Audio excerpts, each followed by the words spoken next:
No agenda, no bull crap, just real conversations. Welcome to the Middle of the Street podcast. That we were just before talking about wine. I didn't know I liked wine, Pops, until I had some good wine. And wine is, because wine always gave me a headache. What is it in wine that gives you a headache? Well, bad sulfides.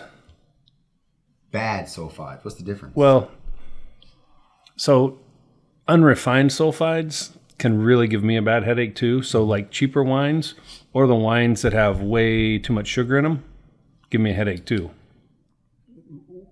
What, some people add sugars to the wine? Yeah. Oh.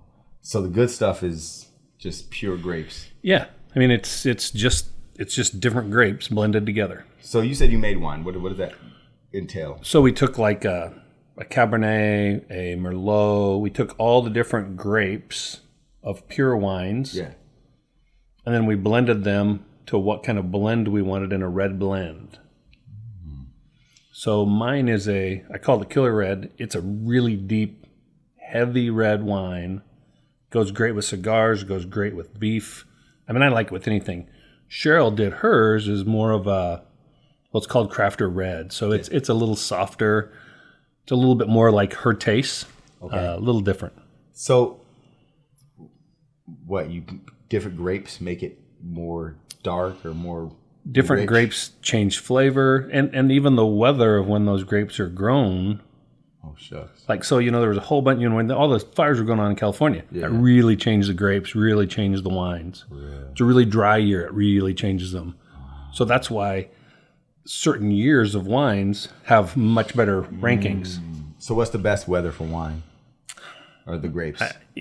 I kind of like it all. I mean, I like the variety. Yeah. I mean, if I had one wine and it was the same year after year after year, I don't think I'd like it. Oh, shucks. Okay, what's the wine we were drinking in Maine? Well, that was all 2016 stuff. Okay.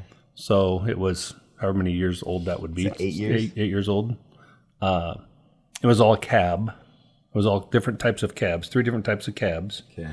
And then we had some other wines there. But, the big bottles, yeah, that was a big Magnum set that I bought specifically for our 40th wedding anniversary. And those would be, would you know about what season is best to make that? Or what, would you even know specifically? I don't even remember 2016 weather. I mean, I had some other 2016s, but when they had that box set of Bell wine, it was just kind of, you had to yeah, I mean, I had to have it for. Oh, man. Yeah. Yeah, I need to. Hey, so I first, wine always made me have a headache because we were drinking cheap wine, like $20 bottle of wine or something. And I've heard you can get better wines that are cheaper. It's not about the cheapness, it's just about how it's made or whatever, right? That's how you said, the bad sulfides. Yeah, I mean, I have some really good wine that I got it really cheap through one of my wine clubs. I think it's like $22 a bottle. Really? I can afford that. Yeah. And I can do that. Chronology is what it's called, and I think you'd really like it. I mean, I had a bottle this week while Cheryl was gone. Okay, yeah, I got to try that because I was wondering if there's. I just bought another case of it. Okay, hook me up, Pops. I'll get you some. I need one of those bad because I'm getting into it. We were drinking last night, or what? No, Sunday night. We had company, so it must have been Saturday night. We had no, I'm tripping. That was Monday. We had the grandparents over for dinner. Sunday night, we're watching the game. There it is. Oh, there you go. I can't remember what it is. Sunday, Saturday. I think it was Saturday we were watching the game. That's right. Colorado had just won. We're going to do some picks. The very, very thing we're in this podcast with, when we're ready to end, we're going to do some picks for the week. We're going to pull out our Caesars. We're going to tell people picks for the week. We're not saying we're experts. Okay, so don't bet your house on this, but it'll be fun. All right. Let's break into something, man. What a heck of a debate last night. So this is October 2nd, right now? Yep. Today's the 2nd. So October 1st was the vice presidential debate. And y'all know this is the Middle of the Road podcast. And what we do is we just talk in a sensible way about just about everything. And so we have to talk about the debate because it just happened. And I'm going to just give you my first thoughts real quick. I got some notes on my phone. Pops came with the real notes. Now look, I was so happy to see actual debate, like some actual substance. It felt like there was some actual conversation. even if I didn't agree with what was being said, it was what I remember what a debate was, like what a debate's supposed to be. My only reservation of it was, they had said no fact check, no fact check, no fact check. Well, then they'd start fact checking only one side, and I'm like, that's just BS. That's just political garbage. That's what gets done depending on the network for sure. And okay, am I wrong? It seemed like in prior years you would get a network like Fox and then an entertainment network like Fox and then entertainment network like CNN or like CBS or something like that. Or MSNBC. Switch. Yeah. It would seem like you would get one from which usually leans right and one that leans left. And you would get a debate from both sides. Am I mistaken? No, that's typically what happens. But this cycle, okay, I'll just get real here. The Democrats did not want to deal with Fox and Fox's hard questions. So why would the Republicans agree to a debate if basically it's like, it's kind of like the college teams, right? You go and you play like Colorado. We played one at Colorado. And then I said we because I'm from Nebraska. But then I'm saying and then we played one at Nebraska because I really like Coach Prime. So, but you did 1 for 1. So how come that, why would the Republicans agree to a bad deal? Well, they only did one debate of each. Typically, there's 2 presidential debates and 2 vice presidential debates. But really quick, Trump doesn't want another debate. He doesn't really want to. He doesn't really need to. I mean, I wouldn't if I was Trump either. Kind of the cycle, though, too, of Kamala not really being voted on in the primaries, not being in the primary, kind of messed up the whole timing for everything. Sure. Oh, yeah, because hold on. There was a debate. There was a first debate with Biden. With Biden. So there was a first debate with Biden. But that was on what network? CBS or NBC, one of them. Okay, and then this one was just CBS as well. The vice presidential debate was the presidential debate. I forget what network that was on. Yeah. Was that ABC or it might have been ABC. Well? So I guess what I'm saying is, do you think that Trump would agree to another debate if it was Fox? So that I think they want ABC to hold another one, right? He may have. So Kamala wants ABC to hold another one. Would Trump agree to a Fox debate if it was through Fox? And would Kamala, you think? I think he would have. The problem is that everything got so crunched timeline-wise. Yeah. Because, she was appointed at the convention. Trump's was, early before, and it just makes it tough. I was just going to look it up here. So that debate, though, last night with the vice presidential debate, and I'm just be real, it was what I remember what debates I felt like should be. There was actual conversation.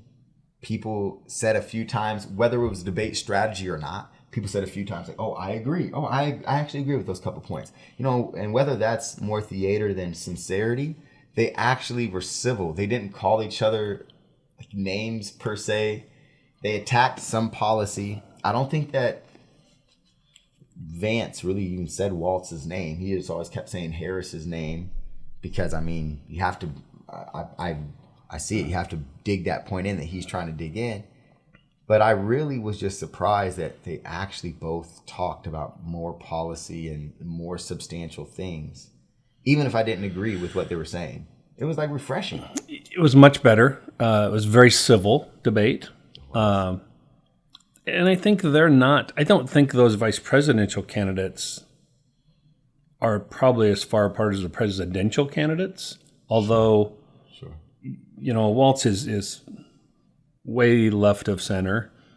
I think Vance is a little bit more center right. I think he's closer to the middle than Waltz, but being a governor in Minnesota, Minnesota's had their fair share of issues and problems, and if it wasn't for Minnesota's taxes and their business antics, South Dakota would maybe blow away.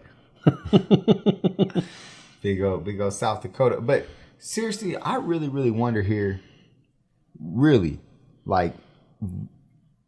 what if you were to say that somebody really won that debate last night? And what I mean by that is, if you're an independent voter and you're really perplexed on who to vote for, which I'm not sure how many people are perplexed on who to vote for this cycle, I'm not sure. But if you were perplexed, right, who do you think was more persuasive if you're an independent voter? And that's tough because, like, what are your values as an independent voter then, right? Yeah. I guess who looked better on stage? Who looked like just the eye test? Well, to me, here's a good question for you. So, what's the most important thing about a vice president?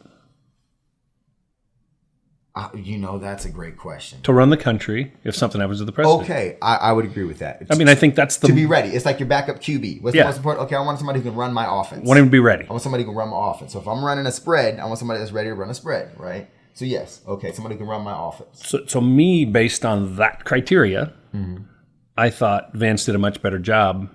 He seemed calm, cool, pretty collective. At times, Waltz looked kind of out of sorts. Yeah. I mean, his facial expressions were showing stress. That's what a lot of people said. He looked stressed. And see, I was listening, so I was old school on the radio. Yeah. Because I was teaching and I was on the drive, and then I listened the whole thing again on the drive back on the radio.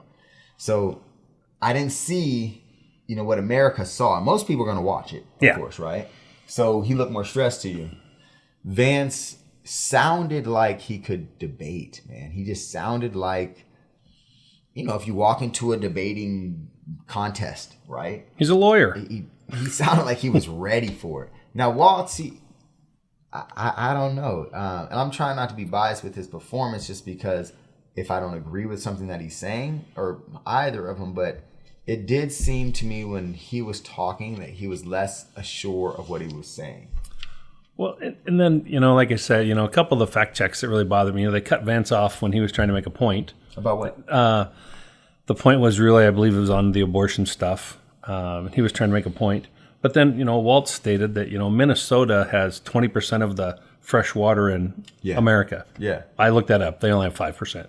No, he said the world. Yeah. Am I mistaken? Maybe he did. But I thought, I was like, wow, but maybe he said America. But I took it as North. No, it's 5%. So, but he did say, I know he said 20%. He said 20%. It was actually only 5 because I looked that up just just because for myself. Because so should we just chalk that up to just he messed up, or is he exaggerating? That's my question. I don't know. Okay, does he have a record of exaggerating? He does. And I've heard some of this, but I'm just not an expert on it because I'm be real. I've been making movies. Yeah. I've been making movies, so I haven't been engulfed in it. Okay, but tell me about what happened with the military, right? Did he exaggerate his military service? Well, that's kind of a gray area because he felt that he retired at a certain rank. Okay. And then after his retirement, they came back and said, no, you didn't retire at that rank. We're paying you at your retirement at this rank because you didn't meet all the qualifications. Oh, that's honest stuff. That doesn't could be a real mistake. Yeah. Like, hey, hold on, give me more money. I did this. They're like, no, and they could have even be shafting them. Yeah. Who knows? Yeah. It's government. Okay. I mean, it's kind of like, the military. You only have 20 years in when the military says 20 years. You may have 21 in already, but until you get that letter that says you have 20. I dig it. Okay, now, and so he was in the military. He served He was in the guards. country. He was in the guards. Okay, the guards. So he's ready to. Now, hold up, though. The guards, they go to Afghanistan. Some units get called up. Okay. So if something pops, they could call you up. Yeah, I mean, he bailed actually just before his whole unit went to Afghanistan. He retired. On purpose, or was that just by chance? Because I don't know about this. You can spin it either way, but who knows? Yeah, who knows? I mean, some of the people that he was serving with, they've had both opinions. Yeah. I don't know who to believe, and it doesn't really matter because it's kind of a moot point. So point blank, though, he served and was ready for all those other years. He was going to be ready. Mm-hmm. Like if it would have happened 5 years before that, he'd had to go. And we've been in Afghanistan potentially. forever, right? Oh yeah. Like it wasn't right when we got in, was it? No, it was like. Or what year? Would have been quite a while ago because it was before he ran for governor. So what year was he? Senate. So he was 2-term governor and he was a 3-term senator. So that's he be stopped 6. the guard to try to. He retired to go be into politics. Public servant in the public. Okay. Yep. Okay. Whatever. There's different ways to fight wars, right? Oh yeah. There's different ways to fight. Sometimes you fight through politics. I'm cool with it. I dig it. Okay. I'm not hating on that one. So probably the one that they didn't bring up much last night, which I was a little disappointed in, was the whole happenings with Israel, Iran. I mean, I think we're headed towards World War III, and that scares the hell out of me because I have children and grandchildren. Yeah. That scares the hell out of me. So what makes you think that? Ooh, I'm banging the table. Sorry, y'all. What makes you think that World War III is on the cusp, possibly? Iran. Pretty loose cannons. Okay, yesterday they just sent over some, 180 some. and they shot them all down. Some got through, but most of them, none of them hit populated areas. So it was still current doing what it's supposed to. But you look at 180 munitions going into Israel, which is, I think, actually smaller than North Carolina. I don't know. It's like the size of Jersey or something. Yeah, it's not a huge chunk of land. Okay. I mean, 180 ordnance going in there is a lot. Sure. But yeah, they did their part, and we shot them down. But I guess I get frustrated when our current administration decided, hey, we're going to lift sanctions on Iran. They got a whole bunch of the money that we were holding of theirs. And then they turn around and sponsor a bunch of terrorists that a year ago in 3 days or 4 days, 5 days, they go into Israel and start a war and kill a bunch of people. And that's where the money's coming from. So my question would be World War. So why does it have to be World War III though? Well, why isn't that just Israel's problem and Iran's problem and Palestine's problem and Egypt's problem? Why are we drug into it as an ally? I don't know, but we are. Well, really quick, why is it even an issue? Like, let's keep it real with the people. Why is it an issue in the first place? Like, did we or did we not place a bunch of people from Europe there that were in Germany, displaced to Germany after the Holocaust, that were in America in a big Zionist movement to create their reclaimed Holy Land in the middle of the desert where there's a bunch of Palestinian peoples for hundreds and hundreds of years? But I think the Jews have been there biblically you go back, that's the Holy Land. Well, we have converted Jews that were in Europe that were converted by these brown people in what's Northern Africa. Let's keep it real, right? That then there's a bunch of converted Jews that, we know it even in Spain in 1492. That was, very tough for Jewish people until the Moors came and helped them. But they're up in Northern Europe. Those are converted Jews. Just like if I convert to Islam right now, right? So if I convert to Islam and I'm an American citizen, and I convert to Islam, and then I get a whole bunch of other people to convert to Islam, and we have, let's say, 100,000 people who convert to Islam. Then can we say, hey, look, we have ties to the Holy Land of Mecca. We should have a piece of Mecca.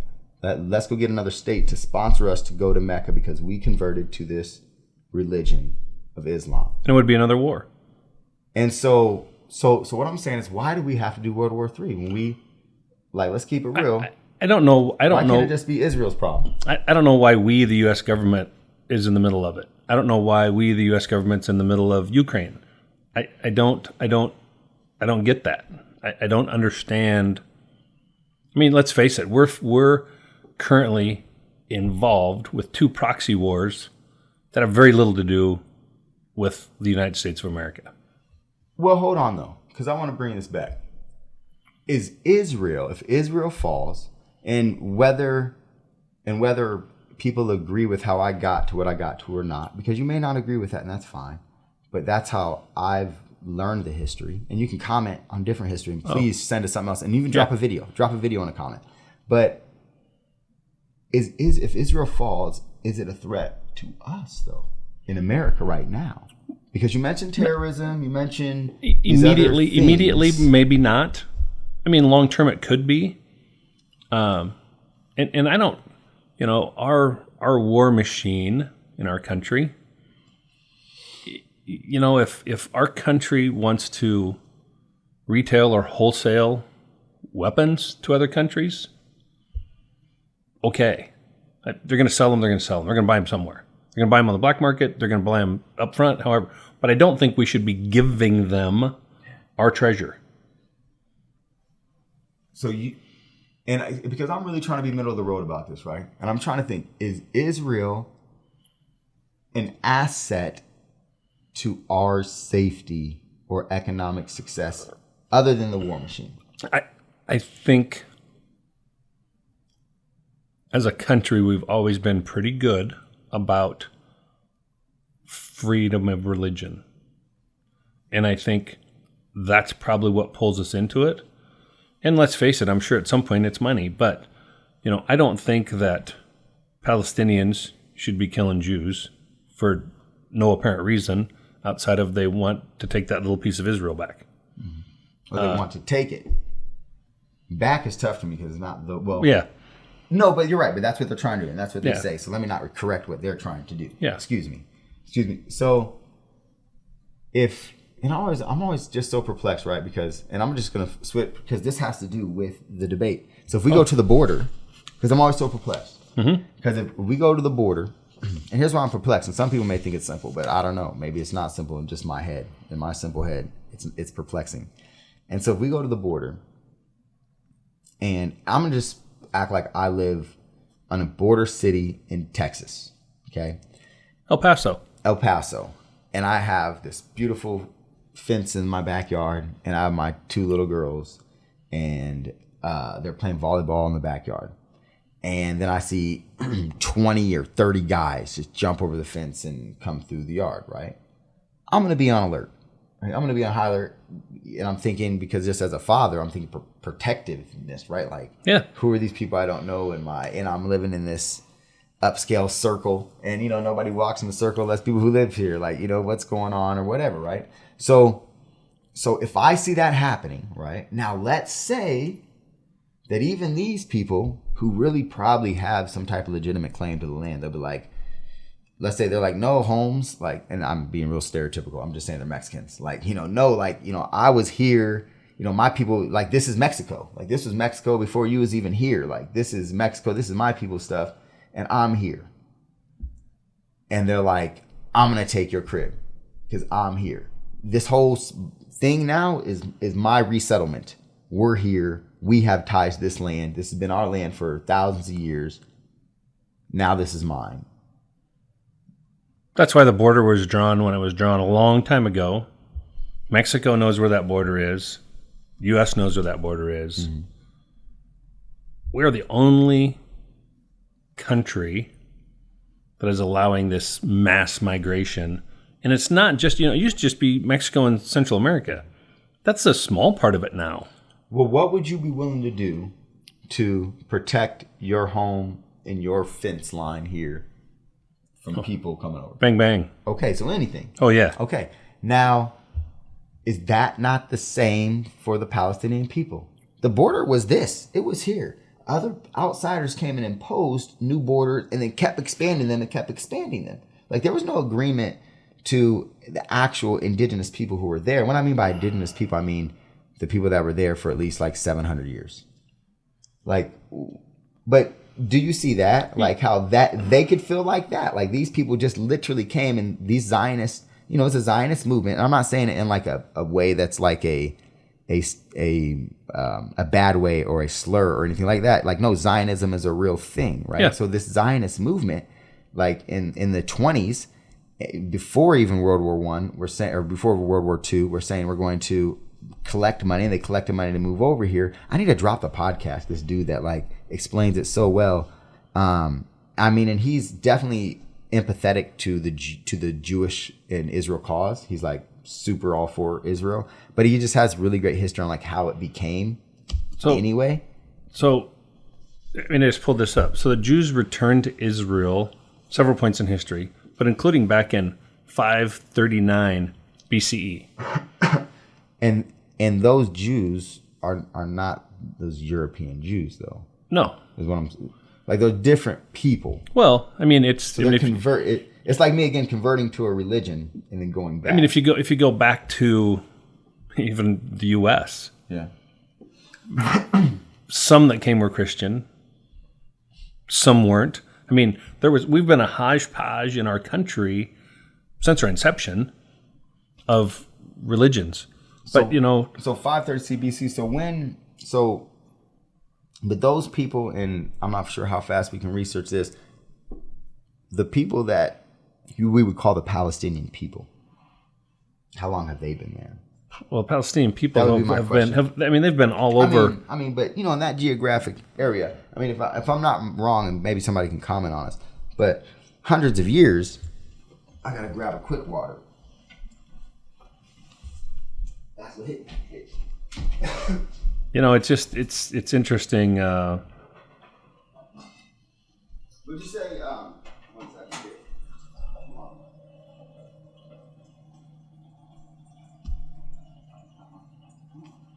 You know, the Palestinians have been over that part of the country and around it and have encircled it really forever. Well, But this isn't I don't really know how to say forever. well Like, for I a don't very even know long what time. even that means for us. But It's tough. you know, when you look at it though, we're not really fighting with the Palestinians. We're fighting with.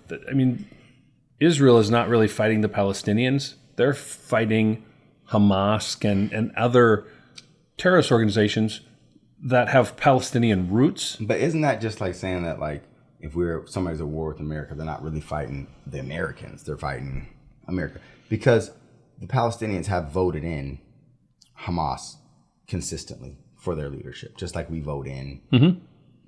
You know, whether people talk about our elections or their elections, they vote in that leadership. Like, that's the leadership that they support. Not saying that every single Palestinian person likes that leadership, just like here, not every single person likes Biden or whatnot. And there's people that try to revolt.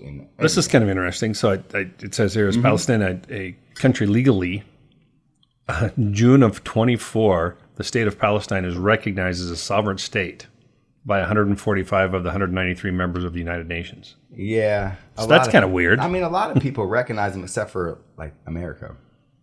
Well, I mean, obviously there was a whole bunch of United Nations that didn't. What it said since 2012 was that one? Since 2012. Yeah. Yeah. So It's been non-observed since 2012. But, I mean, even that 2012. So 12 I know, years? like, there's lots of countries that definitely, you see the land Yeah. I mean, grab you know, here. No, this one here. The land grab there, it's egregious. Like, where it starts to where it is, it's well, just that's like, Palestinian. That's tough. And that's Islam that's taken over a lot. No, Israel. This is Israel. Right? So this is Palestine. Yeah, so that's what Palestine used to be, all the green. And then what Israel is now, which is, it's very tough to see. Oh, yeah. You know, how that's changed. Yeah, just since 2000. 46. Yeah, and this is just 2008. It's even smaller now. Yeah. But that expansion, but that's what I mean about it. But I guess what I'm saying is it just is it's an expansion the same way that is an expansion in every other place it seems to happen in the world. At the end of the day, I think it's a religious war. Well, yeah, I mean, it definitely has turned into that. It definitely has turned into that. I don't think it was at first, and it wasn't even hostile at first, because when there was Israelite or Jews that were settling there before the massive takeover, that were settling there peacefully in parts that were uninhabited. What I mean by uninhabited, I mean like not literally neighborhoods, because I mean, I don't know if you've seen the footage of literally Jewish families coming in and literally taking a whole neighborhood. Like, it'll be a neighborhood like this, and they just take over. Like, walk in the house and take over. Look, that's unexcusable. Yeah, it is. But especially in today's society. But that being said, I mean, I hate war. But, like, war is war, right? Like, I like, they're taking over some place. That's, I guess, how I see it. They're taking over a place. Yeah. But what I'm saying is, and I think you said it too, like, why do we have to be involved? And I mean, let's say if we originally helped do the bad deed, then we don't keep doing the bad deed.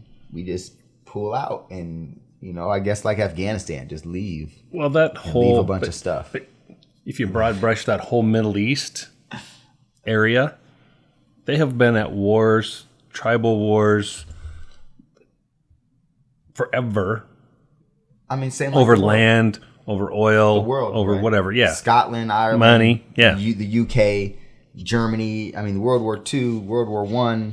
I mean, there's no more brutal wars than World War I. But to bring it back, I mean, so the whole world is at war. So when the Biden administration decided to lift sanctions, unfroze billions of dollars, that really empowered Iran with finances to bring this on, to buy arms, to fund Hamas, to fund those things. Yeah. Because Iran doesn't like Israel either. No, of course. I mean, they've Forever. said that Israel should not exist or doesn't exist or, whatever. Yeah, and so they basically funded terrorism. Sure, they want it off the map. And they hate America as much as they hate the Jews. So and yeah, I dig it. Now, my question would be this. Middle of the road, my question would be, what makes them a terrorist? Like, what are things that would make what Iran's doing sponsoring terrorism? Giving them finances. Giving whom? Hamas. So then I would ask, what makes Hamas a terrorist? Because they're not fighting what we would consider a fundamental war. They are fighting more of a guerrilla type faction of a war. So in wars, in wars, since we were at war with Britain, there were rules of engagement. I don't know that I always agree with it, but there's always been these rules of engagement. Mm-hmm. And they fight without any rules of engagement, without any rules at all. So my question would be, for example, right? If America is in Iraq, have you seen movies like Gunner's Palace? Or I'm sure you've seen some of those like documentaries where you see American soldiers in Iraq or in Afghanistan, right? And I'm sure you've seen the atrocities that have happened. Yeah, and we have a lot of them in jail in our country. Well, what I'm saying, right? So we have a lot of atrocities that happen, and really quick, and we were in. I'm just using one example. So we're in Iraq. Were we in Iraq because Iraq invaded America? No. We know we're in Iraq because the weapons of mass destruction that we know now is false. Well, it kind of goes... Colin Powell said he was wrong. It originally goes back to when Iraq went into... Kuwait. Okay. So there's that too. But let's go to like the very, very... that was the first Gulf War in the 90s. But we're going to 2001. When we went to Iraq, we said weapons of mass destruction. That's what we went to the UN Security Council with Colin Powell so eloquently put it out there, even though it was completely rubbish. False. Completely rubbish, and nobody's got in trouble for that. But forget all that, even though nobody got in trouble for lying about that, and we killed 3 million people and all that stuff, right? So killing 3 million people, men, women, children. Men, women, and children, like 1.5 million women and children, right? We're talking about rules of engagement, Pops. We're talking about, I'm sure you've seen the documentaries of the rapes and the blatant murders. Is that or is that not terrorism? Does that not spread terror on another faction of innocent people? Absolutely does. So all I'm saying is that we, like our language, like if we say they're supporting a terrorist organization, then I would then say that then I am supporting a terrorist organization when I pay taxes. And I'm at the point of we shouldn't be over there at all unless there's something that we are doing there for our country, for our taxpayers, for our citizens. We shouldn't be in those foreign places. We shouldn't. If we want to sell them stuff and make profit on it to get down our debt, reduce our tax burdens, take care of our families. And they do what they do. Now, what about this, though? Iran then could get a nuclear weapon if we don't continue to put the squeeze on them. So what do you think about? Is that a danger? Is that something that we should be so concerned about? So, because we don't put the squeeze, right? Isn't that the thing? So squeezing them financially so that they do not move forward for a nuclear war, because we know that's checkmate, right? I don't know. Once they start going, you've seen the pictures of Hiroshima and that, and those were small on today's. Well, I have, because we're the only ones that ever dropped anything. 2 of them. Man. So I don't know the capacity of, like, I guess what I'm saying is, do I fall into this category where I think that these people just want utter destruction no matter what? And maybe they do. Like, maybe I'm just naive. Tell me if I'm naive in the comments. To be to the presidential debate, from my perspective, Trump sits on a picture in front of one of those guys and says... Well, that was a Taliban guy, right? Yeah. And says, this is where you live, man. Yeah, he did. And he's like, why'd you give that to me? I know where you live. He did. No. And he just walked out on there like, somebody better not die. Now, I heard the 2 Army generals. Did I send that to you? The 2 Army general guys talking about that? So two of the guys that were in the room were telling that story. Yeah. And here's the problem with Trump. Sorry. Here's one of the problems with Trump. At the debate, he told that story so horribly. Yeah. Like he communicated that story so awfully that no one understood what he was talking about. He's not a politician. But it's really a baller story. Like, it's a flex. Like, it's the ultimate flex. Like, yo, I told him, fam, I got the pictures of your spot, and I'm going to blow you to smithereens if you don't. Stop. And they stopped. And instead, Biden gets up there and says, they ask him, what do you have to say about this? And he says, don't. What? I don't know about Biden, but all I know is that Trump, he ain't playing. That was a gangster move, man. He is a gangster. Like, Trump's a gangster, and I mean that in the way of a lot of gangsters, like the Al Capone type joints. Like, he's a real gangster, like those real guys. And hey, it is what it is. But he comes from a family of gangsters too. Like his dad was a gangster. He grew up in New York. He's a real gangster, man, and he shows it. But no joke. But really quick on your list here, when we're talking about that Iran thing again, because I kind of want to just finish out this Iran foreign policy.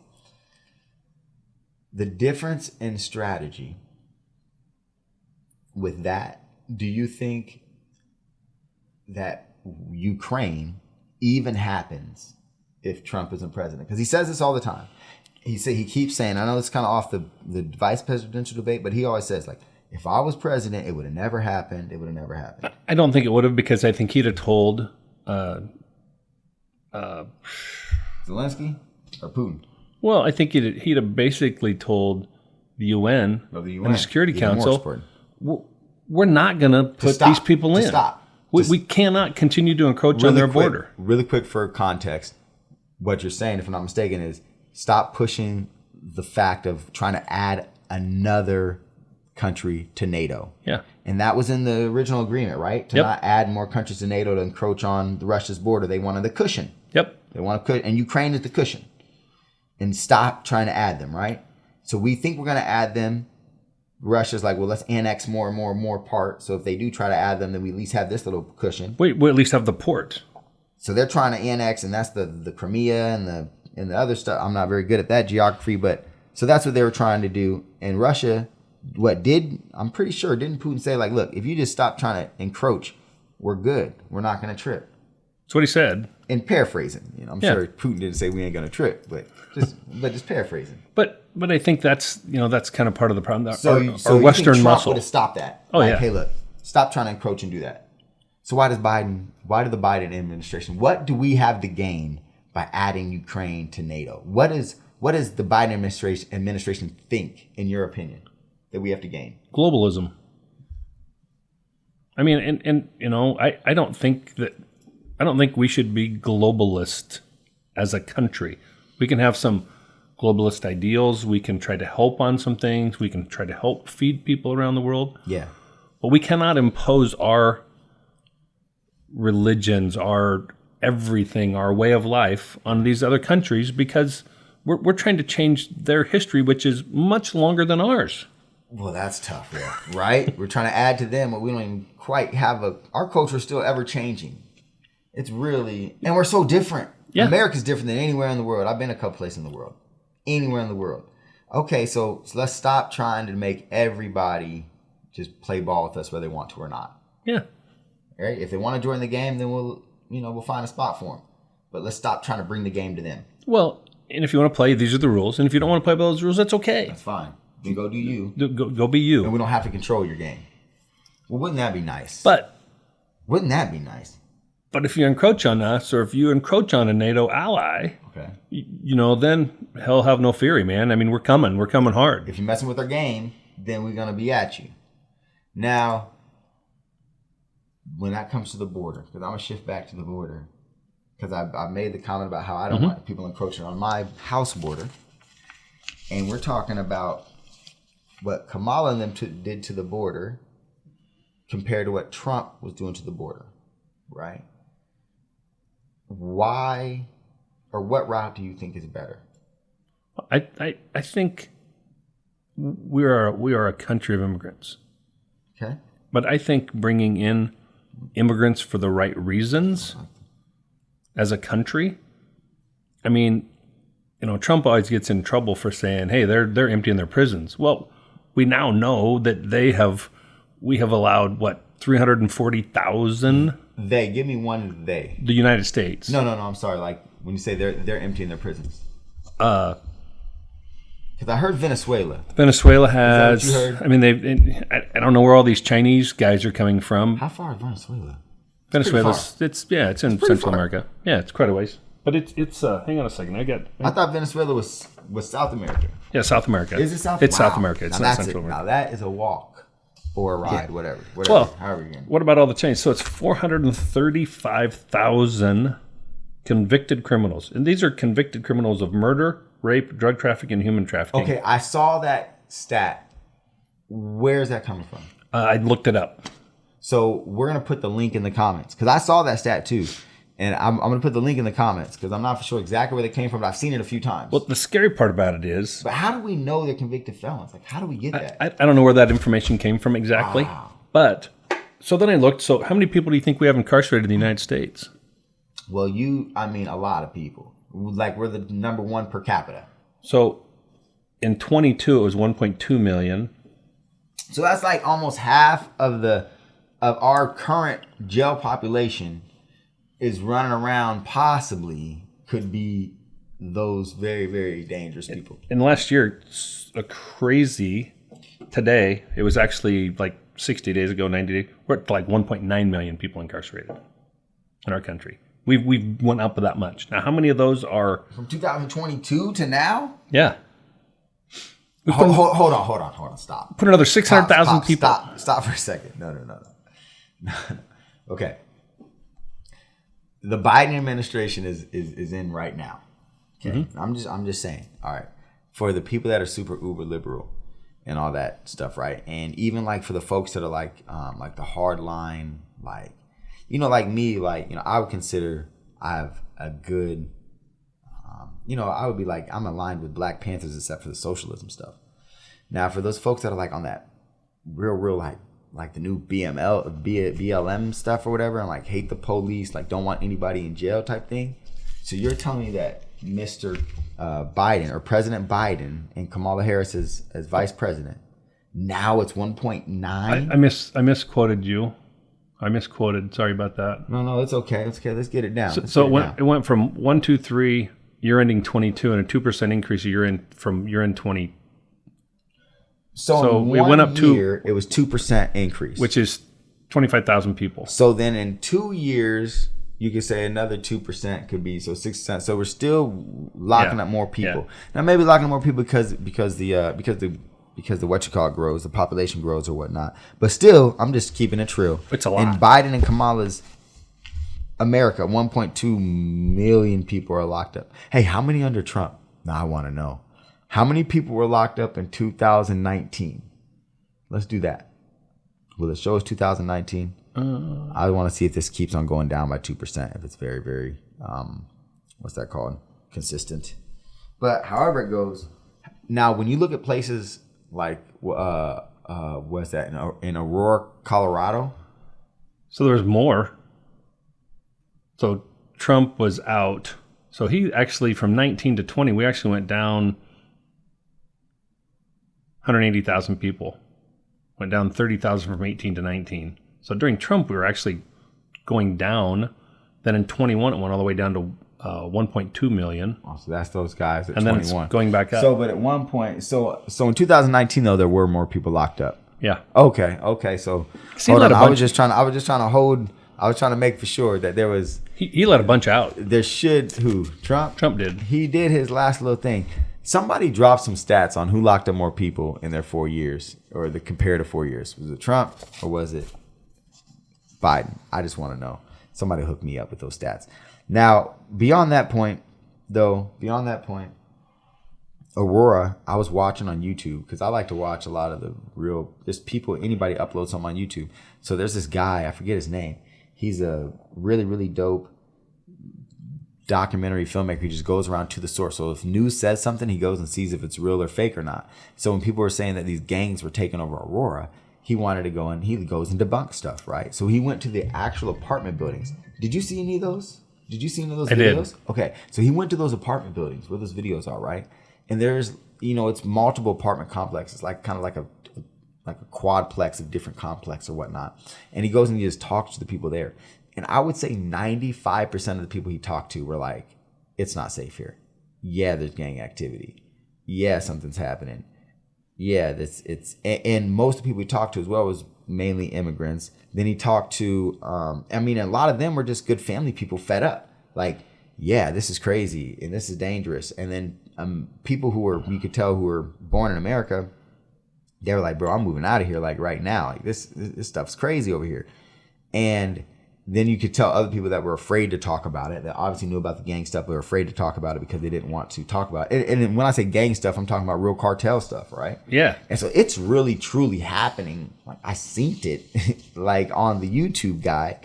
And I'll drop that link in the comments as well, because or in the link bio, whatever it is on here, y'all be able to get all these links we're talking about. So it's kind of interesting. It's so wild. Back to this prison thing. So in 2000, there was just under 1.4. And in 2002, it was 144, went up to 1.5 in 2006. 2006, 1.5. What's the top there? That 1.6. 1.6138. And what year is that? 2010. 2010. That was that was Obama. Well, 2008 to 2016 was President Obama. And it went up, and then it came back down. At 16, it was coming downward. So it always just kind of fluctuates. But in the last 20 years, it's been highly consistently. Wow. So that's 17. That would have been under Obama, and then it came down some to 1.4. Trump actually from 19 to 20. So that would have been probably Barack must have let a bunch of people out. No, that would have been Trump. 16 to 20 was Trump. So Trump took it from 16. That's 18. Let me get back here. 16, it was 1.5. 20, when Trump was done, was 1.2. Wow. So 300,000 people difference. Less, yeah. Well, and if I'm not mistaken, that First Step Act let out, I think, about 60,000 non-violent drug offenders. Yeah. But the crazy part is, that's a lot. Like I said, it was 430,000 people that are convicted people, and we're going to put that link in there where we're getting that number. Yeah, because I think that's important. That's wild. So that's scary. So that being said, if we really have that amount of people in the country just walking around, we don't know who they are, and they're potentially dangerous. They're saying that they're dangerous here. And these are more serious crimes. To me, what's even sadder is, we've got over 50,000 unaccounted for minors. Oh yeah, that's that they have no idea where they're at. I thought it was more than that. Are you being generous? I think I'm being pretty generous there, but 50,000, or not general, but whatever, tight, conservative. You would say conservative with that, right? Because I think it's less. More. I think it's way more, but I'm sure you can get a number now. Because what's happening is, if I'm not mistaken, there's kids that are coming across the border with a phone number. Yeah. And they literally send these kids to these addresses and places, and they don't actually verify if it's family members or somewhere safe. So they could be sending them to a sex trafficking ring or to a sweatshop. And the person who confirmed this was, they were high up in the actual cog of the machine that does this, because it was a testimony hearing. I'm going to put that link in there too. It was crazy. It was a congressional testimony hearing, I believe, about this. It was really wild. It was just so sad. I'm struggling to come up with that one quick. Man, we'll put it in the link as well. It's just crazy. To me, that's just so sad. Oh, it's ridiculous. It's just so sad. Well, it's unacceptable. Now, really quick. Now, let's go back to Trump. What he did when he was there is they used those centers that looked really bad on TV. I'm gonna keep it real, like that Barack Obama built. Okay, okay, that's what I hear. And if we're not right here on middle of the road, somebody put a link that shows that Barack Obama didn't build it. But I was understanding that they were built under his administration. That being said, when you see the kids in cages, it was women and children in one, what they call the cages, and they were fenced in on the cement floor, definitely looked like cages. I mean, they weren't pretty stuff. And then the men are on a whole other side, and that protects, vulnerable people. Let's keep it real. Now, that being said, too, it's also a big deterrent, right? If you hear this consistent story that if you come to America, you're going to be put in a cage, basically, and you're going through your processing there, and you're not just going to get through and get to go where you want to go, that might stop your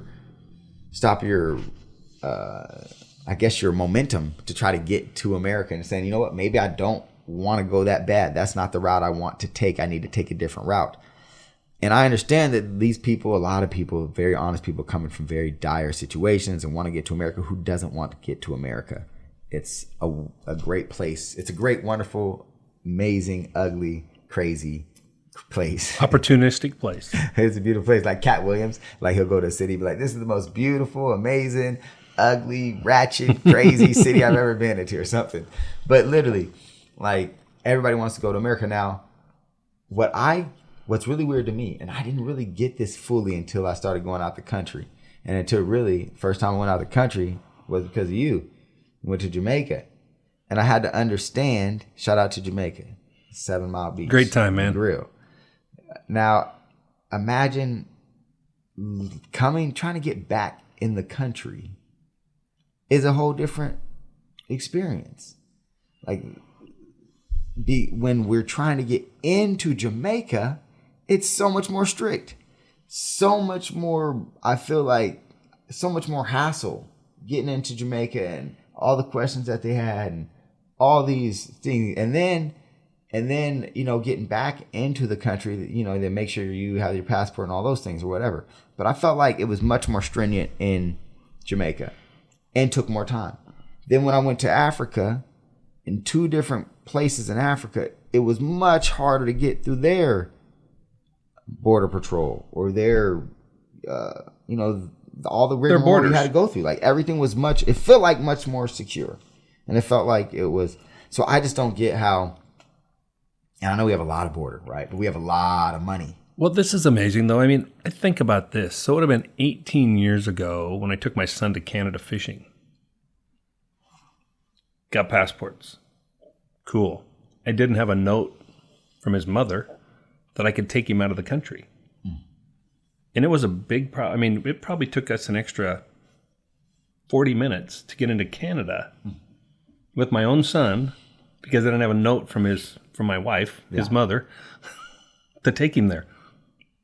But on the southern border, not only we're letting that happen, we don't even know if it's the parent. Don't even know. We have no idea. Wow. How much human trafficking is going on.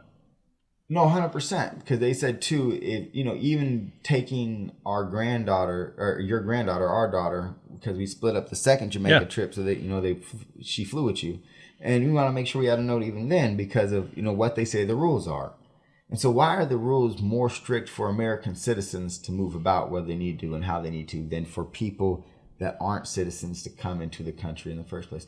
Now, I understand if you want to say in the comments, it's no one is illegal and stolen land and all that like that. I dig it, right? We can go there all day. But I'm just saying, now that we have it, that's kind of wild. Yeah. Right? That's really wild.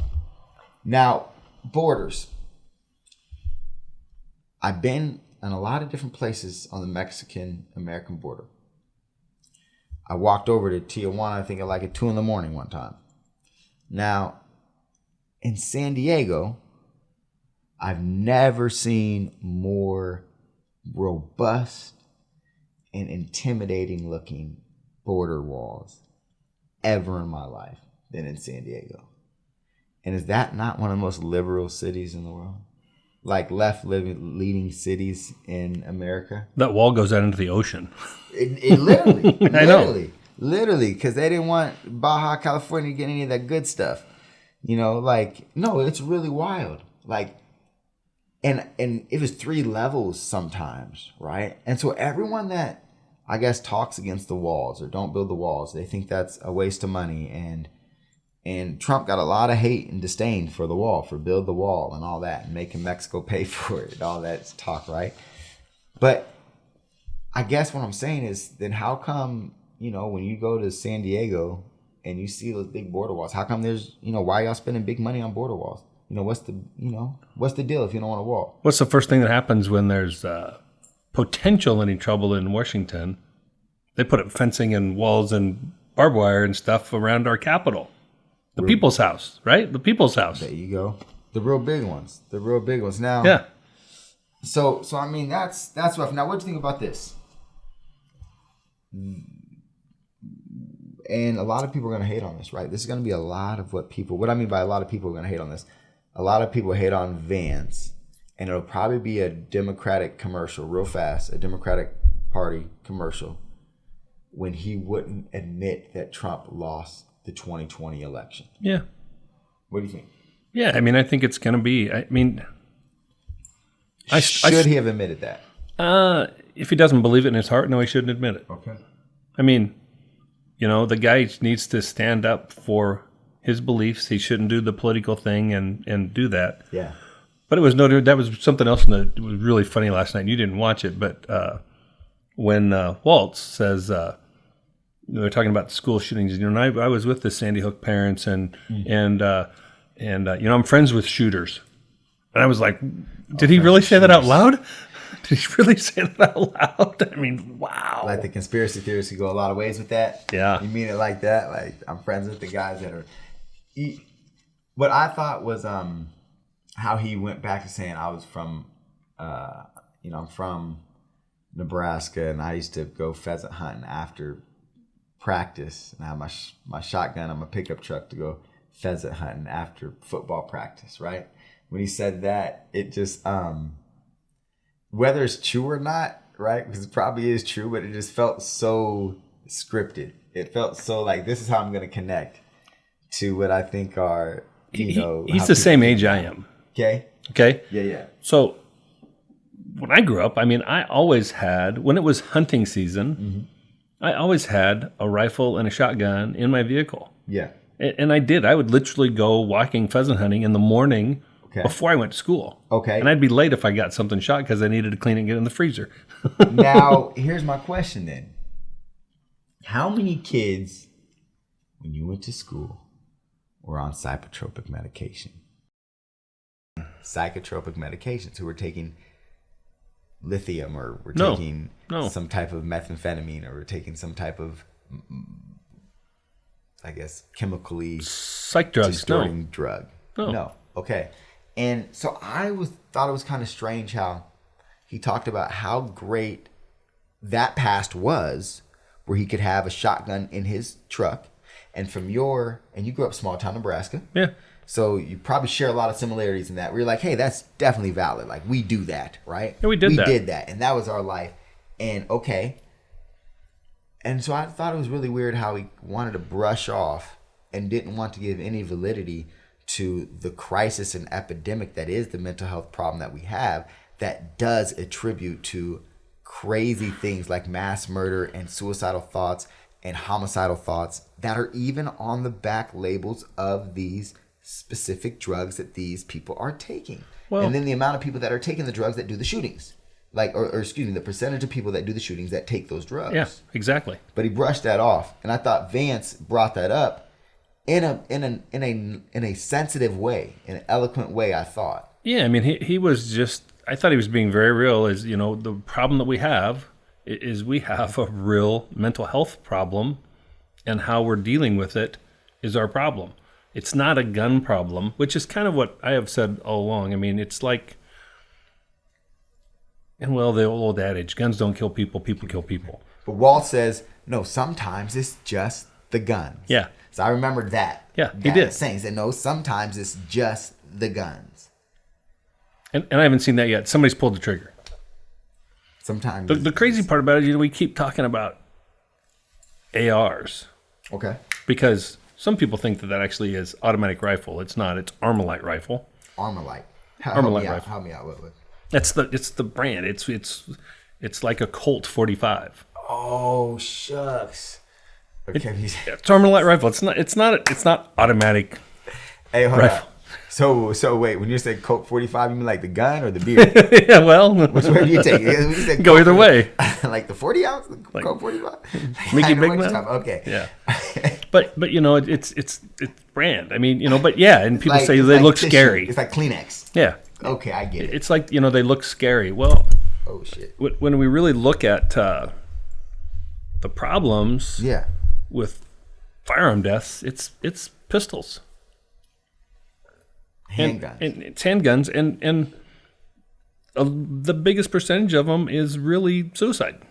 It is a lot of suicide. Right back to the psych stuff. Right back to the psych stuff. Right back to the drugs and the suicide. And I'll die on that hill. Yeah. I really will. Of we cannot continue to try to chemically fix what's wrong with our emotions and feelings.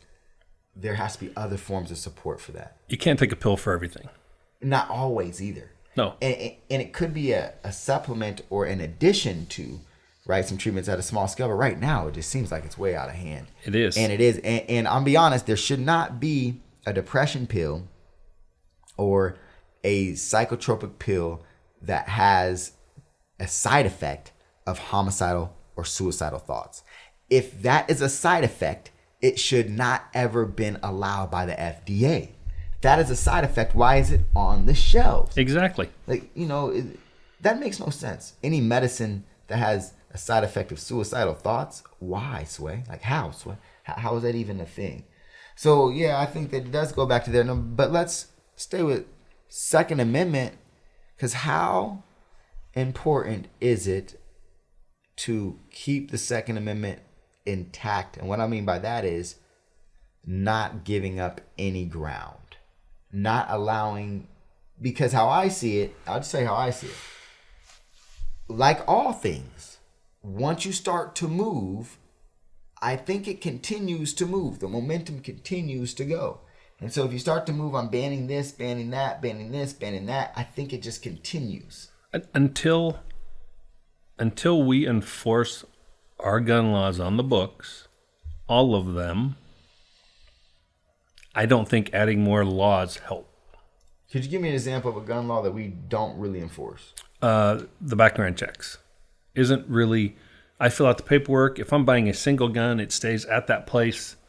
It's a phone call. It's not like A real background check. Yeah, it's not like, you know, if you try to get an FFL permit, so federal firearms license, you could have real automatic weapons, or even like if you're trying to get a suppressor. Okay. That's paperwork you fill out. You send that in to the federal government. Somewhere, it's long taken me would it a take? year. It's taken me a year Year. at times. Supposedly that's a lot faster. Now, we don't want it to take a year to get a gun, but there has to be some middle ground there, you're saying? Yeah. So, for example, I went and got another, when I switched counties, I got another firearms license or whatever, you know, handgun permit, excuse me, whatever. Handgun permit, so I could buy a handgun. And, it was ready the same day. Like, it was ready for the same day from the county. I know the internet's pretty great. You can do some background checks pretty quick and pretty fast, right? I know people have talked about grace periods or things like that. I guess what I'm saying is you think it should just be a little bit more stringent. Well, I think they just got to follow all of them. They've put this in, so you have to fill out this paperwork. It has to be approved. Who's approving it? What's the process? Because it looks to me like it's pretty loosey-goosey. Yeah. And then Yeah. people lie on the form. Hunter Biden lied on his form. He's got in trouble for it. But how many other people have... Oh, hold up. No. Don't skim over that. So Hunter Biden, when you're filling out the firearm form of handgun permit, was it a handgun permit? What was it? It was a handgun, permit. But any gun you buy... So he's filling that bad boy out, and what'd he say? He said he wasn't on any narcotics. Oh, but he was on narcotics. So he was addicted, as he said in his own book. Oh, he was addicted while he was buying the drugs, or while he was buying the guns. Yeah. So any narcotics or any illegal narcotics? Any illegal narcotics. So if he's like in Colorado, he could have got a gun if he smokes weed. Well, no, because that's still federally. This is supposed to be all federal permitted. The handgun is federally permitted. All guns. There's federal laws on guns. Okay. The states didn't make up all this stuff. Okay. So when I go get a handgun permit, that's federal Yeah, you're filling out a federal form. through my county. Yep. But I have to have it per county. That's how they just keep track.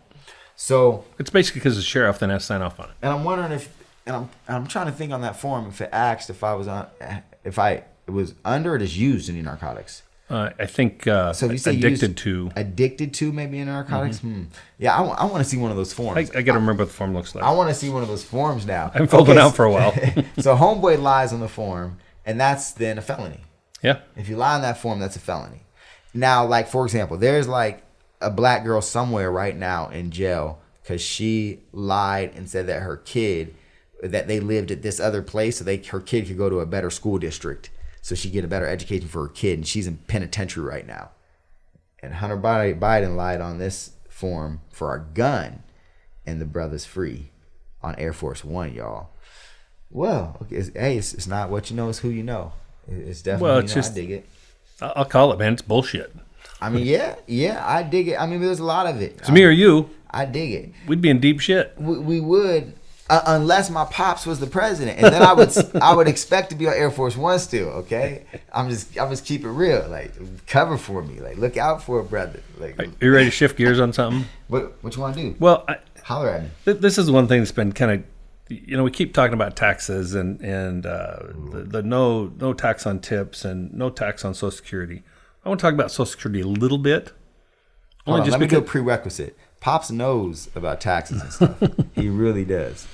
well, so the Social Security that elderly people collect, half of it's already been taxed. Okay. As when you earn it, you're paying taxes on that before it goes in to your account. Yikes. Okay? So Yikes. 50% of it is not taxed. So from the company, when they put in, it's not taxed. Okay?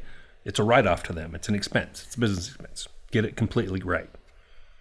Well, today we tax up to 80% of it. So we're double taxing 30% of that money potentially, depending upon what you make while you're on Social Security.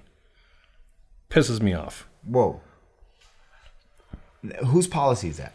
That's just always how it's been? Well, you got to go back in the history of Social Security, but So basically, it's like how it's been. yeah, It just continues. Well, it started at no tax, then it went to 20%, then it went to 50, and then it ended up at 80. And I think it ended up at 80, maybe even under Reagan. I don't remember for sure, but but the other thing is we've always had a cap on when you pay into Social Security, Okay. and I get the theory of capping because they don't want people to have so much money in their Social Security account that they're drawing huge wages out of it at retirement. I mean, I get that could be a bit of a problem. But I think they need to uncap it. So you pay Social Security all the way out. They talk about wanting to tax the rich. Pay tax on Social Security all the way to your total income. Don't stop at the 120,000 or 140,000, whatever the cap's at right now. Just keep that going. Just keep it going. Pay it all the way out. That solves Social Security. And then the other side of it is, I think if you have maybe, figure it out. If you have over $50 million in net worth, you can't draw it. And just keep it real. Because it's like, why do you need to draw that? Yeah, exactly. And that would save Social Security. a whole lot. And Medicare. It'd save them both. It's a whole lot. So these kind of sound like common sense things. Yeah. So is either side proposing any of that common sense right now? Trump has proposed not taxing Social Security.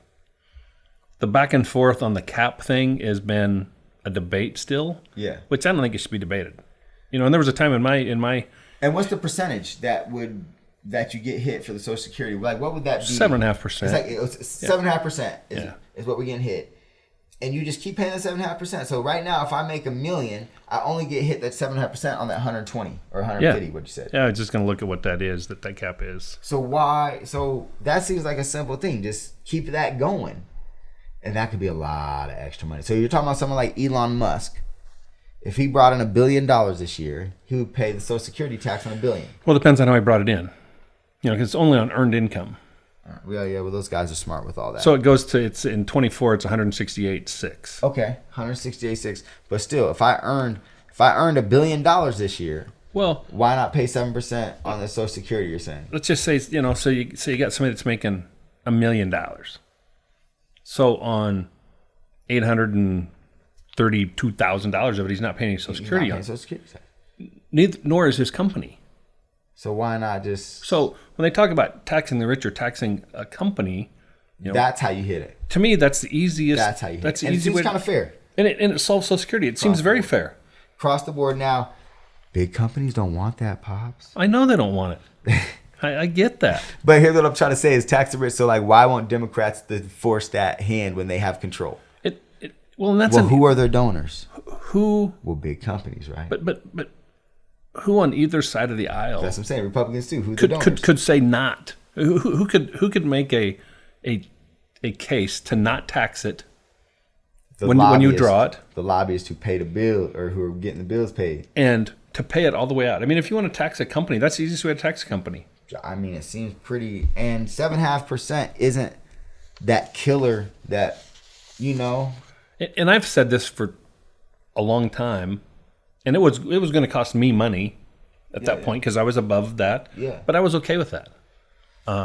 Because Social Security, it really is that safety net. So you believe totally in that safety net for these people that, the country that have just worked their butts off all their life, and when they get older, they just need a little safety net Well, to add to their retirement that might not have worked out. Social Security was meant to be something to take care of you in retirement. Obviously, it wasn't going to at its form that we were using it at. We screwed that all up because we put these limits on, and we also said we're going to tax it at this level, and we screwed with it instead of leaving it in its pure form. Mm-hmm. If we'd have left it in its pure form from the beginning, I think it would still be okay. And a lot more money in that thing. Yeah. A lot more money. Now, how bad are we with the investments on Social Security? Like America-wise? Like, they're not making no money, are they? No. Are they losing money? I mean, I think I just looked at mine, and I think it's like right at $600,000 that I've paid in between myself and my employer. Okay. So, and I think $600K. if at 67 I think I draw like $2,400 a month. Well, $600,000 is putting off a lot more money than that. So $2,400 a month times 10, that's $24K. Times, 2 more months, but you're getting like $28K, 28 something K a year. Out of 600,000. So you would have to live. What's 600 divided by 28? You have to draw for like 30 years. I got to draw a long time. No, yeah, you got to draw for like. Yeah. I If I wait till I'm 70 and I get the maximum, I think it's like 4,200. And for me, just to get out what I put in, not even what the company put in, for me to get out what I had to put in, it's like 7 years. Takes like 16 years. Well, today I just looked it up. A male in Nebraska, I think it was 76 years old. Yeah. So if I wait till I'm 70 to draw and I draw it for 6 years, federal government made a bunch of money. Oh, a whole bunch. What do you mean a bunch of money? They made a bunch of money. That's a Ponzi scheme, Yeah, it is. right? It is. Isn't that like exactly what a Ponzi scheme is? Like taking the money, saying you're gonna get the money back, and they really never give you your money back, and then they just keep giving you money that they keep giving somebody else, and they never really give you your money back from your investment. They just keep taking it from like me to pay you a little bit. Oh my goodness. Let's move on to the presidential debate real quick. Just the president debate. You talking about Trump and Kamala? Kamala. I mean, That was really quick. I watched a video today. Sometimes I watch Candace Owens. Don't judge me. And I love her.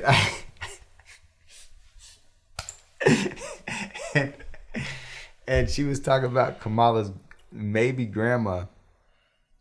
Oh man, it's wild.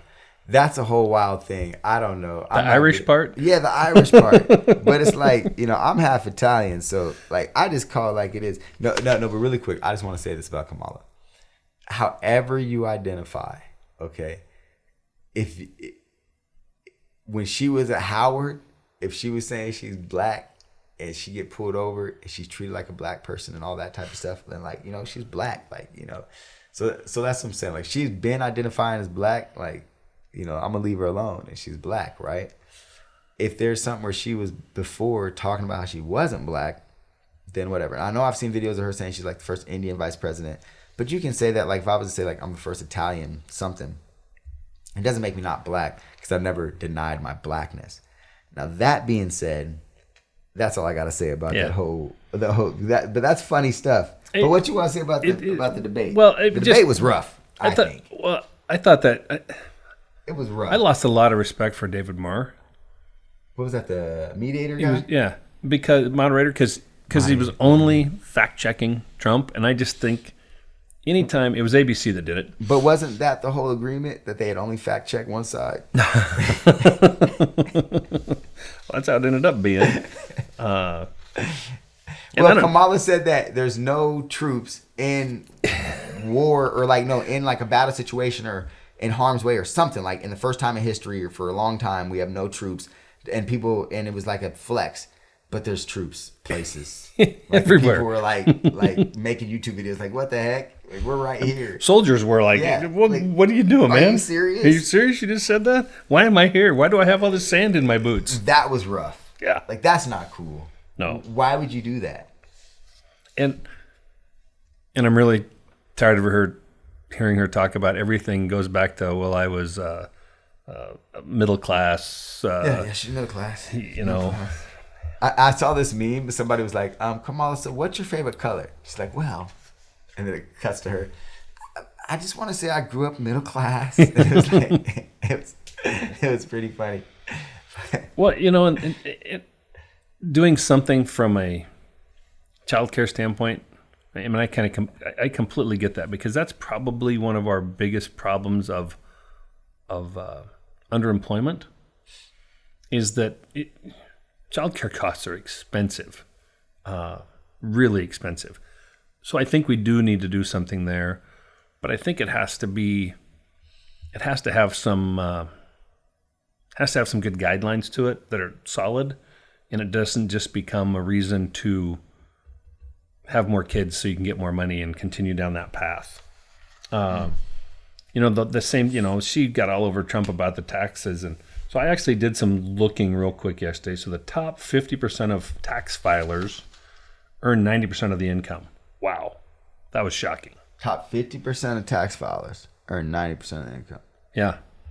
And they So what does that mean for the layman person? Pops, like, what's that mean?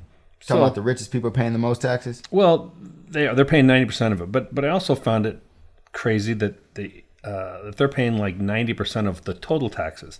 The top 1% pay 45% of all federal income tax. Top 10% pay 76%.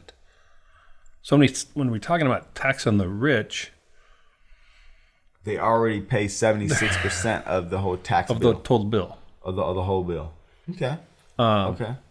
And when they start talking about taxing unrealized capital gains, That's rough. that becomes theft.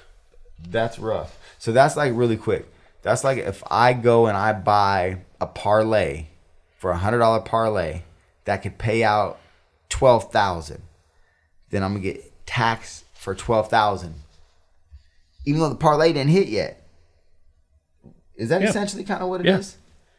That's rough. It's like, because I do a lot of parlays. buy your house. You buy a house for $100,000, and it goes up every year. And you know, housing's went crazy. So now let's say it's $200,000. So you got to pay tax on that $100,000, and it's not one time. It's every year they want you to pay that unrealized gain. And I ain't sold the house yet. Yeah. So I don't know if it's really worth that. You didn't gain anything. Gonna get that. I didn't get anything. The same thing on, on stocks, bonds, buildings, all the above. And I think it just takes a whole bunch of, I should look up the stat, but it was something like if they took the top 50 wealthiest people in the United States, took all of their money, Yeah. it only runs the federal government for 8 months. That's not enough. It's not enough. Well, it's gone. It's not enough. They didn't even have And them paying then it's taxes over. anymore. Then it's over. So here's another. So I used to have a friend that had this idea. He ran for something, Congress or something. He didn't get that far, but he used to say the tax Wall Street. And here's how he said: every trade that's made gets just a little juice, like 0.5% on every trade. And then once a trade goes over a certain cap, it's like 0.01% or something. What do you think about just some juice on every trade for the federal government? A little juice, a penny here and there. Then it just keeps compiling up. Well, the problem is they could start it at 1/10 of a penny, and in 50 years, it's going to be $50 per. That's our income tax system started. Right, that's how it happens. Once you start a that'll little bit, give an yeah. inch, you know. Yeah, a little bit, and then it's gonna keep going. So, but I was like, man, that might be pretty smart. Now in that debate too, really quick. Okay, when Trump said, our concepts of a plan, right? That's a big meme. That's a big one, right? Everybody uses that or whatever, right? And I know he's just honest and all that, but okay, why doesn't he have a real plan down that he can On articulate? healthcare? Yeah, that he can articulate. And I'm not asking you like defend his plan. I'm just saying like why as a campaign wouldn't you come prepared with that? I'm not saying Kamala came prepared with an exact plan. I'm just saying like Yeah, I don't know. This probably sounds horrible. We may get canceled for this. oh shit, I'm down. I don't know. We had a good episode. I don't know that healthcare is our number one problem in our country right now. Okay. I think the Affordable Care Act had some really good things to it. I think it had some really bad things to it. I mean, I think finding people for not getting health care is a problem. Yeah, that's tough. That's tough. That's real tough. Especially when we're giving it free to immigrants to come across the... No, that's tough. You can't find someone for not want to buy something. Yeah. That's really tough. But that's what we said in the law. No, 100%. I understand that. It was a penalty. Now, granted, the penalty was like $200 the first year, and then it was like $300, then it went up to $600. I think it capped it. Like it didn't go over too much, but still, a penalty is a penalty, and the morality or the what's that called the principle. Yeah. It's the principle of making me pay to buy something that I may or may not want, and I should have a freedom to choose that or not, if I want it or not. You know, it's really all about trying to force all the healthy young people into these pools Sure, to try to bring down. the total I dig it. alleged cost. I dig it. Now, here's my question when it comes to then the healthcare. Are you saying that healthcare is not the number one problem or priority or whatever just because we kind of, I don't want to say have it figured out because we don't, but just like that's not the most pressing issue is what you're saying? No, I mean, I think right now our most pressing issues is our debt. I mean, I think that two things can really, really, really hurt our country. Our debt and foreign wars. Debt and foreign wars. And our debt is... And we're bad at both. Well, you know, I always When's the last war we won? I'm just saying. World War II. Well, And Russia really won. did we win? I mean, Yeah. I would say that's a win. I'd call that a win. I don't know that we've... Stop the Nazis. I don't know that we, as a country, have lost any wars. We've never given up part of our soil over a war. Well, didn't complete a mission. Like, for example, like we go to Vietnam to stop communism. Did that work? No. Then, like, we go to Korea for the same thing. No. No, right? It's like the same 49th parallel. We went to Iraq. I mean, you could say we won. We just blew the whole country to smithereens and destabilized the whole everything. I guess it's a blowout. I don't know. I mean, I don't know. I think even the soldiers, you know, I mean, World War II, obviously... I gotta say we won. Well, we definitely saved Europe. We were part of the win. Yeah, I know Russia did a lot of heavy lifting, but we were part of the win. There's a lot of guys. Oh, yeah. A lot of guys. We spent a lot of treasure and blood. And they worked hard, and I just like Saving Private Ryan. Like those movies, like make me believe that we did something real good there, right? Whether that's true or not, like I really believe. And I think we did. I think World War I, World War II. I think those were big wins for our country. Yeah. I think they were big wins economically long term. We learned a lot. We learned how to do a lot of things. But, you know, war's an ugly game. And, you know, it's real. And we don't want war. Kamala or Trump, who has a greater chance of having more world peace? I think Trump does because he's going to do it with strength. I mean... He's going to force the hand of world peace. Absolutely. Well, he's going to force the hand, say, hey, you know, you're going to stay within these guidelines because if you're not going to, we're going to turn your country into glass. Boom. And they can do that. And it's it's like the Taliban guy, you know. It's yeah. You see that? You recognize that picture? I got you, and it's by force over there now. Kamala and them. So right now, with that first debate, really quick, when Trump talks about the cats and dogs, why? Well, there was some reporting out there. Yeah, there's like some video, like some YouTube videos, some other things. I've seen them. I've seen the YouTube videos and the TikToks and things like that from the people saying that they like have lost some cats and dogs. And so you have to then, I guess you maybe filter that of it's media, it's social media, is it real, isn't it real? Well, why bring that up? Because it's immigration.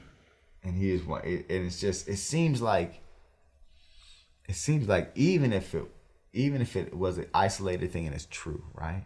There's so many weird isolated things all around the nation. But you know, when I was a kid, that was talked about. Of the North Koreans or the Koreans coming in. Yeah, and they'd be like, oh, they eat dogs. Yeah. Well, some cultures eat dogs. Yeah. Like, just like we eat cows, and Indians from India don't.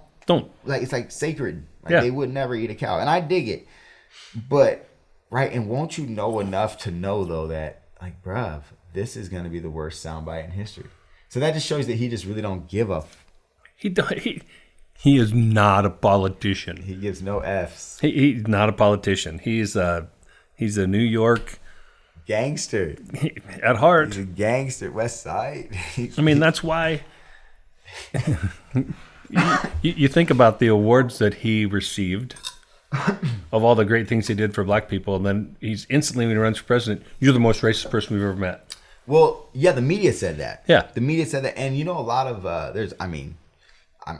looked, the first 100 days or something, he had like 100 black people up at the Trump Tower giving him advice or some crap. And I'm just keep it real, right? Like, there's never been a president that's met with more, I think, black folks. People are going to eat me up for that, whatever.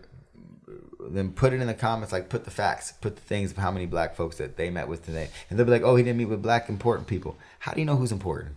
Right? Like, how do you say who's important, who's not important? Like, right? Somebody says, oh, he met with Ice Cube. Well, how do you know Ice Cube's not important? If Ice Cube ran a narrative at some point that was one of the biggest voices in the country, like NWA was one of the biggest voices in the country, right? So if he ran a narrative for that long, then why isn't he a voice to talk to? Obviously, he has the ear of people. And I don't know if you remember, like, Trump and him met on some type of, like, black agenda or something like that. And I know some people say, well, why does it have to be a black agenda, or why does it have to be a separatist thing? And I don't think it's a separatist thing. I think that every group of Americans has different things that they would like to see happen, right? Like, there's farmers of America, and they want one thing. But this just happens to be, like, he was meeting on some type of coalition of, like, black America, which he was really meeting with that about, what do we do to help these inner cities? How do we stop this black on black crime? How do we stop this? How do we help these people to move along? Sure. And I know that a lot of, and then people eat it up in the comments if you want to, that's fine. Yeah. You know, because there's all sorts of, you know, when we say any type of, whether it's black and black crime, or, you know, we know that everybody kills people that they live around. So, like, you know, like 90% of white people are killed by white people, and 90% of black people killed by black people. However it is, because people live around. But at the end of the day, no matter what, per capita in those cities like Chicago's and other inner cities, even in like the Omahas and the KCs and the St. Louis's, like, the amount of death happening and homicide is outrageous. It's outrageous, and it's something, you know, to be looked at for sure. And craziness. Well, why not just try to get all the help when we know how a lot of these places and things, how they happen and why they happen? Maybe we'll get into that on a different podcast. We have like Lawrence or somebody on who can talk about some of these things. But at the end of the day, they need to be addressed. So, like, my homie in Chicago, Jamal Cole, he has My Block, My Hood, My City.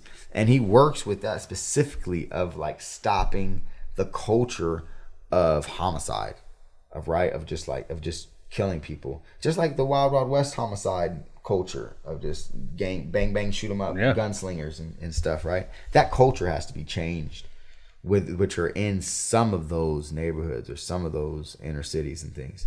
So I dig it. It's important to talk about this stuff. But nobody talks. I don't know. It's weird. It's weird because people act like Trump never, or that he hates black people, and is from a narrative. Now, he doesn't do himself any favors. No. At all.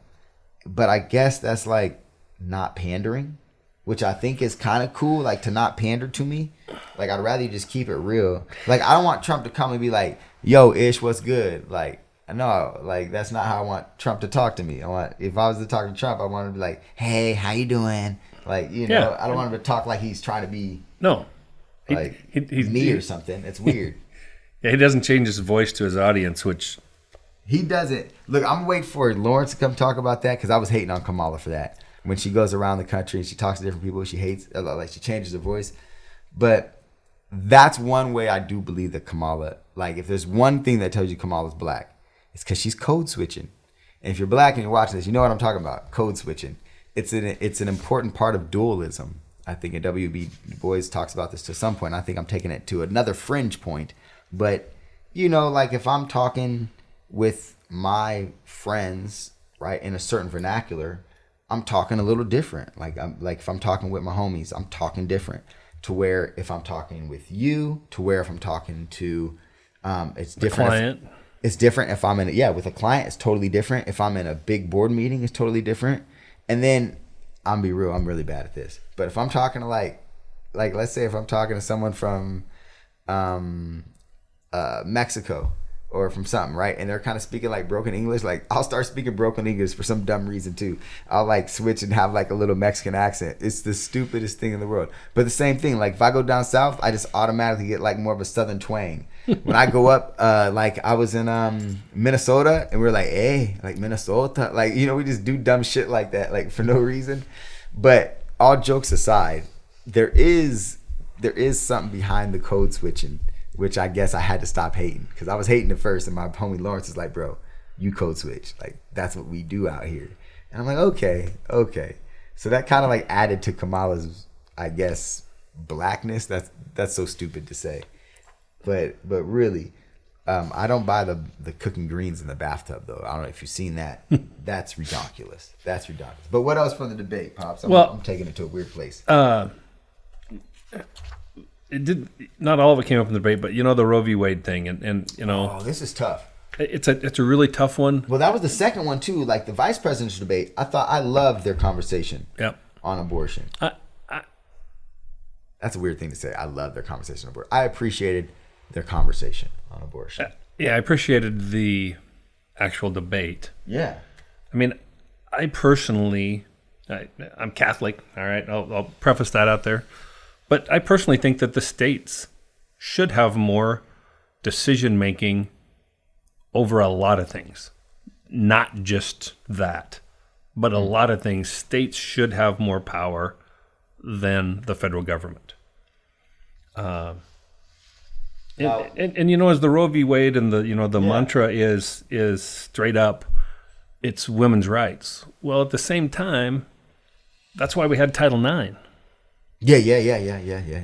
And I'm with you. Now my granddaughters could have to compete against boys. I mean, it's true. But what's the volleyball team? There's is it San Jose State has a biological male on their team, and so teams have been forfeiting. Like 4 or something. Well, but yeah, so they're like the women's teams are like forfeiting to them, saying, "Yeah, we're not going to play them." I saw it was like one time like the whole front row was just dudes like this. Yeah. It's so is it really about women's rights? No, it's weird. I mean, it's weird. Like, hold up, okay, because that's like two different things. So that's weird. I was talking to the kids yesterday. Well, but they say this is about women's rights. Sure.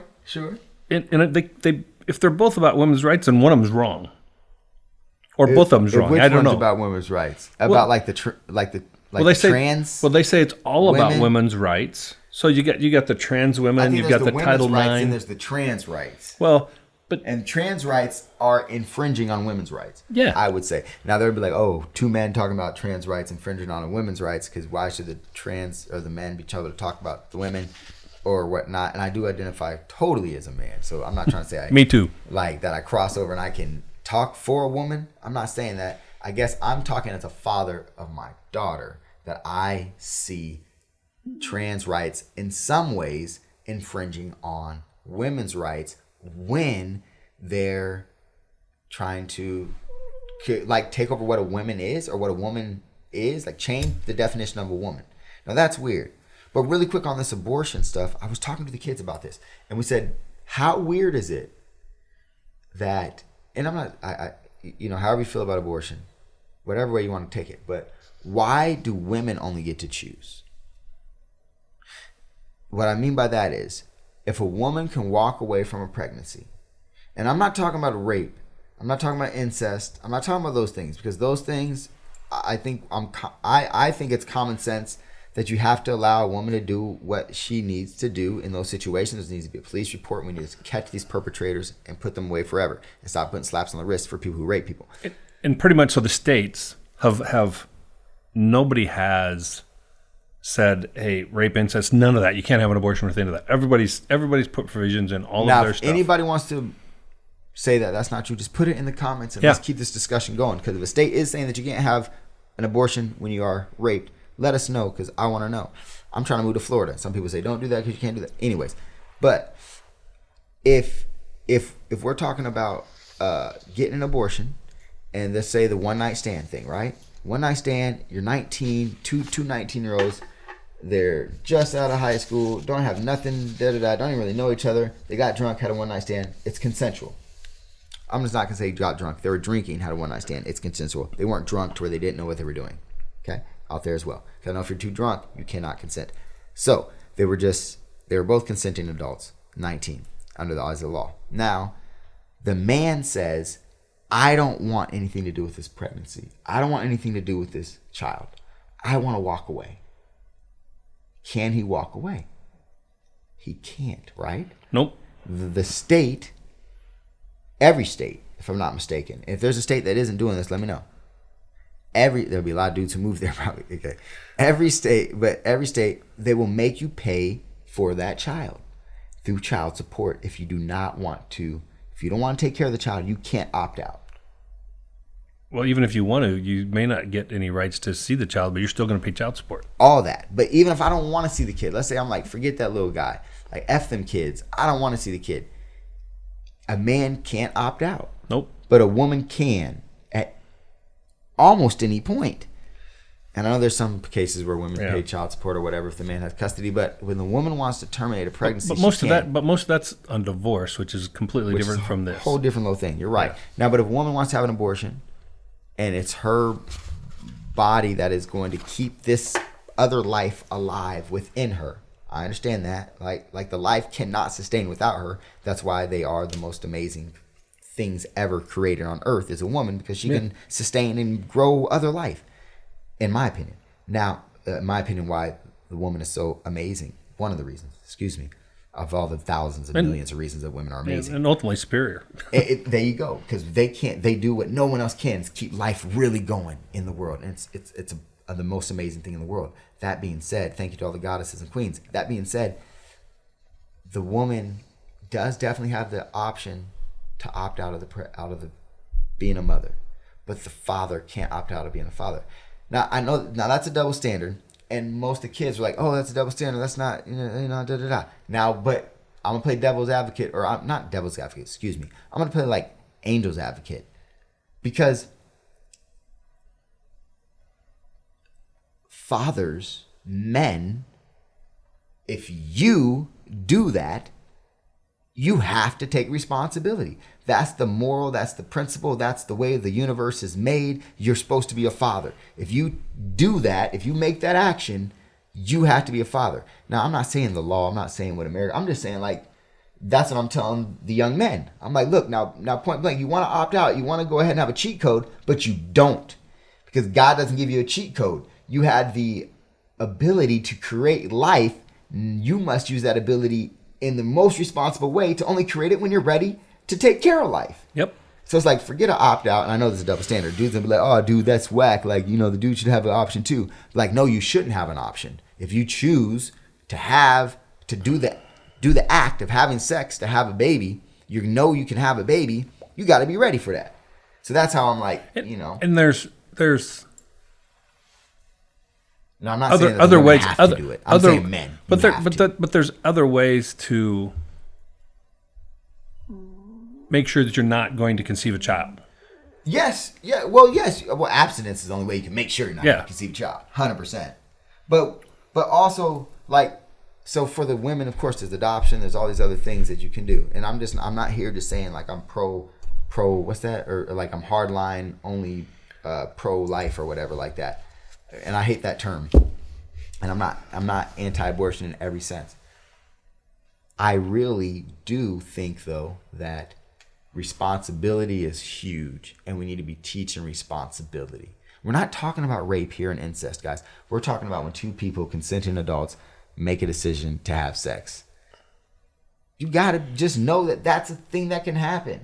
Well, and my frustration, just by if you look at the numbers, it's became a contraception. I mean, It has become contraception. No, it's a lot. Okay, so we don't want to have the baby, so we're just gonna have an abortion. Well, that happens a lot. That's the majority of them. Pops, it's sad. I've seen, and I hate that. Pops, look, I've seen. It is like what I think. What you mean by the majority of it is just saying like, I'm not ready for a baby. I'm just not gonna do it. Like I'm not gonna think. It's gonna hold me back too much financially. And we've told this lie to our young ladies as well. And I'm saying this lie. I know you can have stats for anything. Put the stats, that's fine, in the comments. But we've told this lie that you cannot be successful if you have a baby. If you have a baby young, you can't be successful. You can't be happy. You're not going to be this in life. You're not going to be here. You're not going to have a good house. You're not going to be able to go to school. All these things we told these women who then have this thought in their head that if I have a baby, it's over for me. It's over for my life. It's over for my personal ambitions, and I can't do anything as a woman to do anything.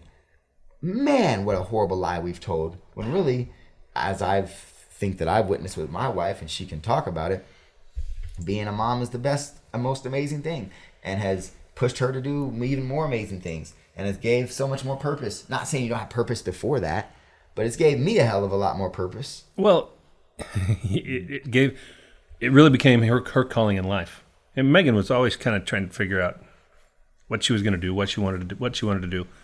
And once she had little Ish, it was obvious to me she was meant to be a mother. And she's killed it. Oh, the best. Just wonderful. Just wonderful. It's just... And we're like stripping that away from a lot of young women, I feel like. As a society, as a culture, we're pushing this narrative that moms aren't important. Or just a mom, just a housewife. Oh, I just stay at home. Like that's something I really get annoyed with. Is she just out or she just stays at home. That's crap. That's like the most important thing, job, duty, anything that you can do, and it's like 3 full-time jobs. Oh yeah, it's at least 3. It's like, you're a taxi driver. You're the head cook. You're the laundry. You're the cleaner. The doctor. The doctor. And then the husband's coming home like, hey, be a wife. Yeah. Now that's a whole nother, geez Louise. So, I think it's really sad how we've really distorted. Well, this isn't 1940s anymore. Yeah, it ain't. It ain't. And thankfully, in some ways, it's not. Yeah. But man, I really wish that we could go back to respecting and embracing wives. But that being said, now get back. Look, we took from abortion to how great wives are. But when they talk about in the second debate, and Walt says that's just not true, it's been fact checked. When Vance says in their Minnesota law, a statute leaves it open to where if there's a botched abortion, you don't have to provide life-saving care, right? Like you can literally just like let the baby die. And the moderators cut him off. He did. And Walt's, when he responded, he didn't respond directly or answer it. He just said that's been fact checked and that's wrong. That's true. Now, I did some fact checking, right? And what I like to do is I like to really do some fact checking from like something I think leans more left. So what I mean by that is if I'm looking for something to fact check like Vance, I'd like to lean more left on it because I don't get like a right slanted view. And the Minnesota law says doesn't have a viability limit on when a pregnant person could get an abortion. And also what it leaves it open to, and here's how they explain it. And I wish that Waltz would have just explained this because he had a good opportunity to explain this, right? And he could say that something like the most recent Minnesota data shows that 7 induced abortions in the 3rd trimester in a 5-year period. Okay. So there were 7, what they call induced abortions, like in the hospital wise, induced abortion in the 3rd trimester. And I have some experience with this. Which, I mean, and it's super sad when that happens and has to happen, because it means usually that something drastic happened to the baby and it's not going to live, or maybe it might even be like a stillbirth now, or, you know, there's something medically wrong and things. And so to take that statute out, or to loosen up that statute, what they're saying is there's situations where there is a baby that is born or being under the abortive process through getting making the pregnancy happen fast by getting the induction, by getting induced, and that baby is still alive but will not live much longer. And the doctors have said that right? Yeah, well, they don't know. I know. There's miracles happen every day, okay? But what I'm saying is, this is what they're saying, is that this is the situation, is what they're saying that this is for, is that then when that baby is, maybe they know that this baby isn't going to be able to live or breathe or whatever for a little more than 5 minutes or something, let's say, right? And instead of having the doctors take the baby away right away and start to do all these different things and put them on these incubators and life put them support in things and do the pricks and the dicks and they just let the parents have that moment and stay with the baby and be comforted in what's going to be the eventual death or whatever, right?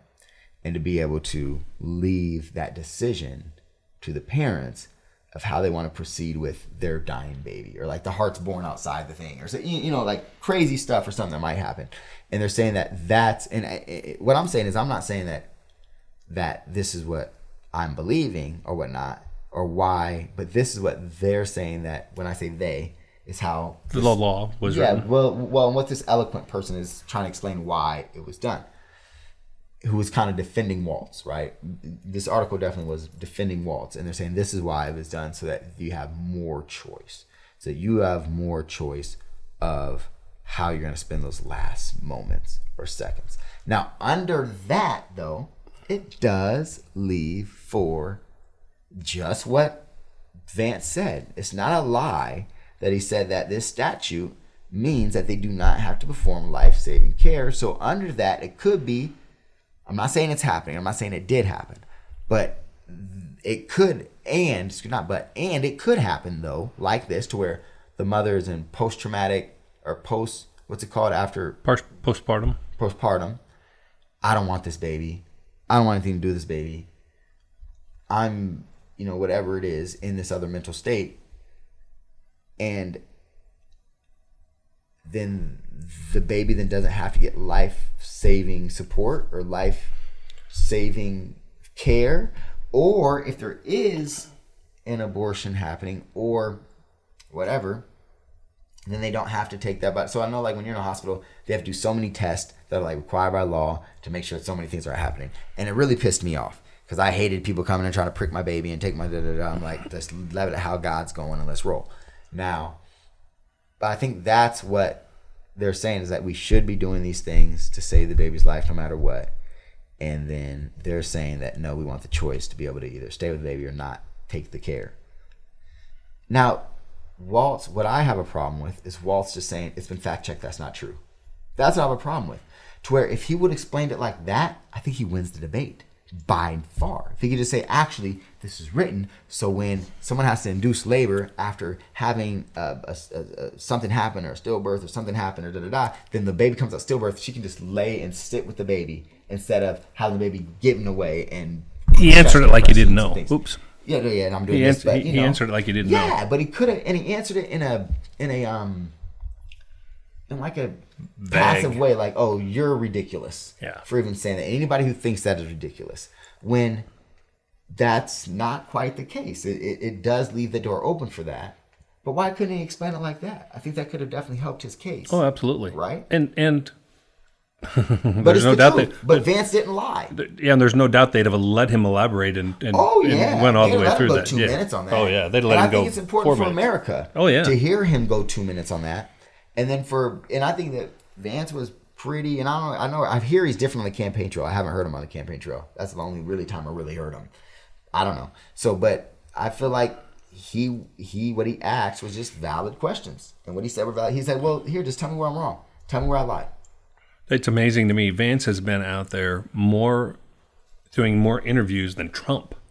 Than any of the four. He's been out there all the time, one-on-one. Sunday shows, you name it, he's doing it. Because he's good. Yeah. He's good at He's what elegant. he does. When I saw, he's good. I mean, he's really good. Well, he was an author. He's done interviews from his book, and He's got an interesting story. Sayings, his slogans, he hits it off the cuff like it's nothing. There's not a lot of uhs. There's not a lot of there's not a lot of that. It's really smooth. It's really put together. He's killing it. He's really killing his performance. Now, Kamala killed her performance at the debate with Trump, though. I mean, she smashed. I mean, like, she was on point. She hit all of her. Like, that's why I could believe that she had a real earphone or something, because it was smooth, man. She practiced good. It was it was like the Nebraska-Colorado, like, game, I felt like. She just hit, and then, Shedeur Sanders' second thing, he throws the pick six, right? Like, so then what's this, Trump's pick six, the cats and dogs, and, that's Trump's pick six. And it was just, but I'm like, man, it was wild. I couldn't believe how well she performed and how he just didn't convey anything except for they suck. America sucks. It's the worst place. That's what Vance did a great job of. yeah. He's like, this is the most beautiful country. We're the most amazing country. We have the best country. It was such a flop from what you've been hearing from Trump. Which is where I went back to the question I asked you earlier.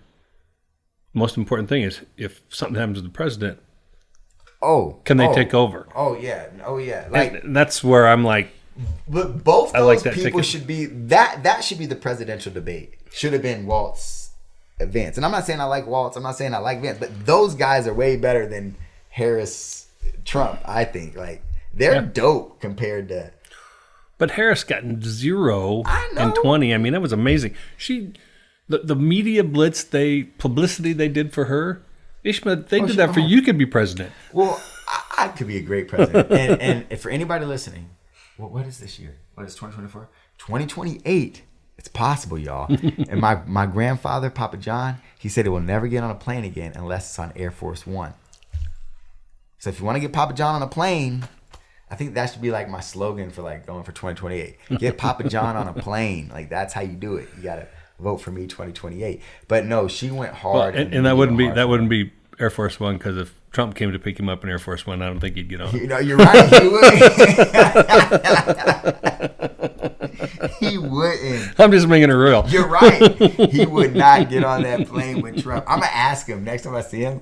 I'm like, you said you'd only go Air Force One. Would you go with Trump? If Trump pulled up, would you? Trump pulls up to Eppley. Are you hopping in? I would. Trump would probably pull up to Millard.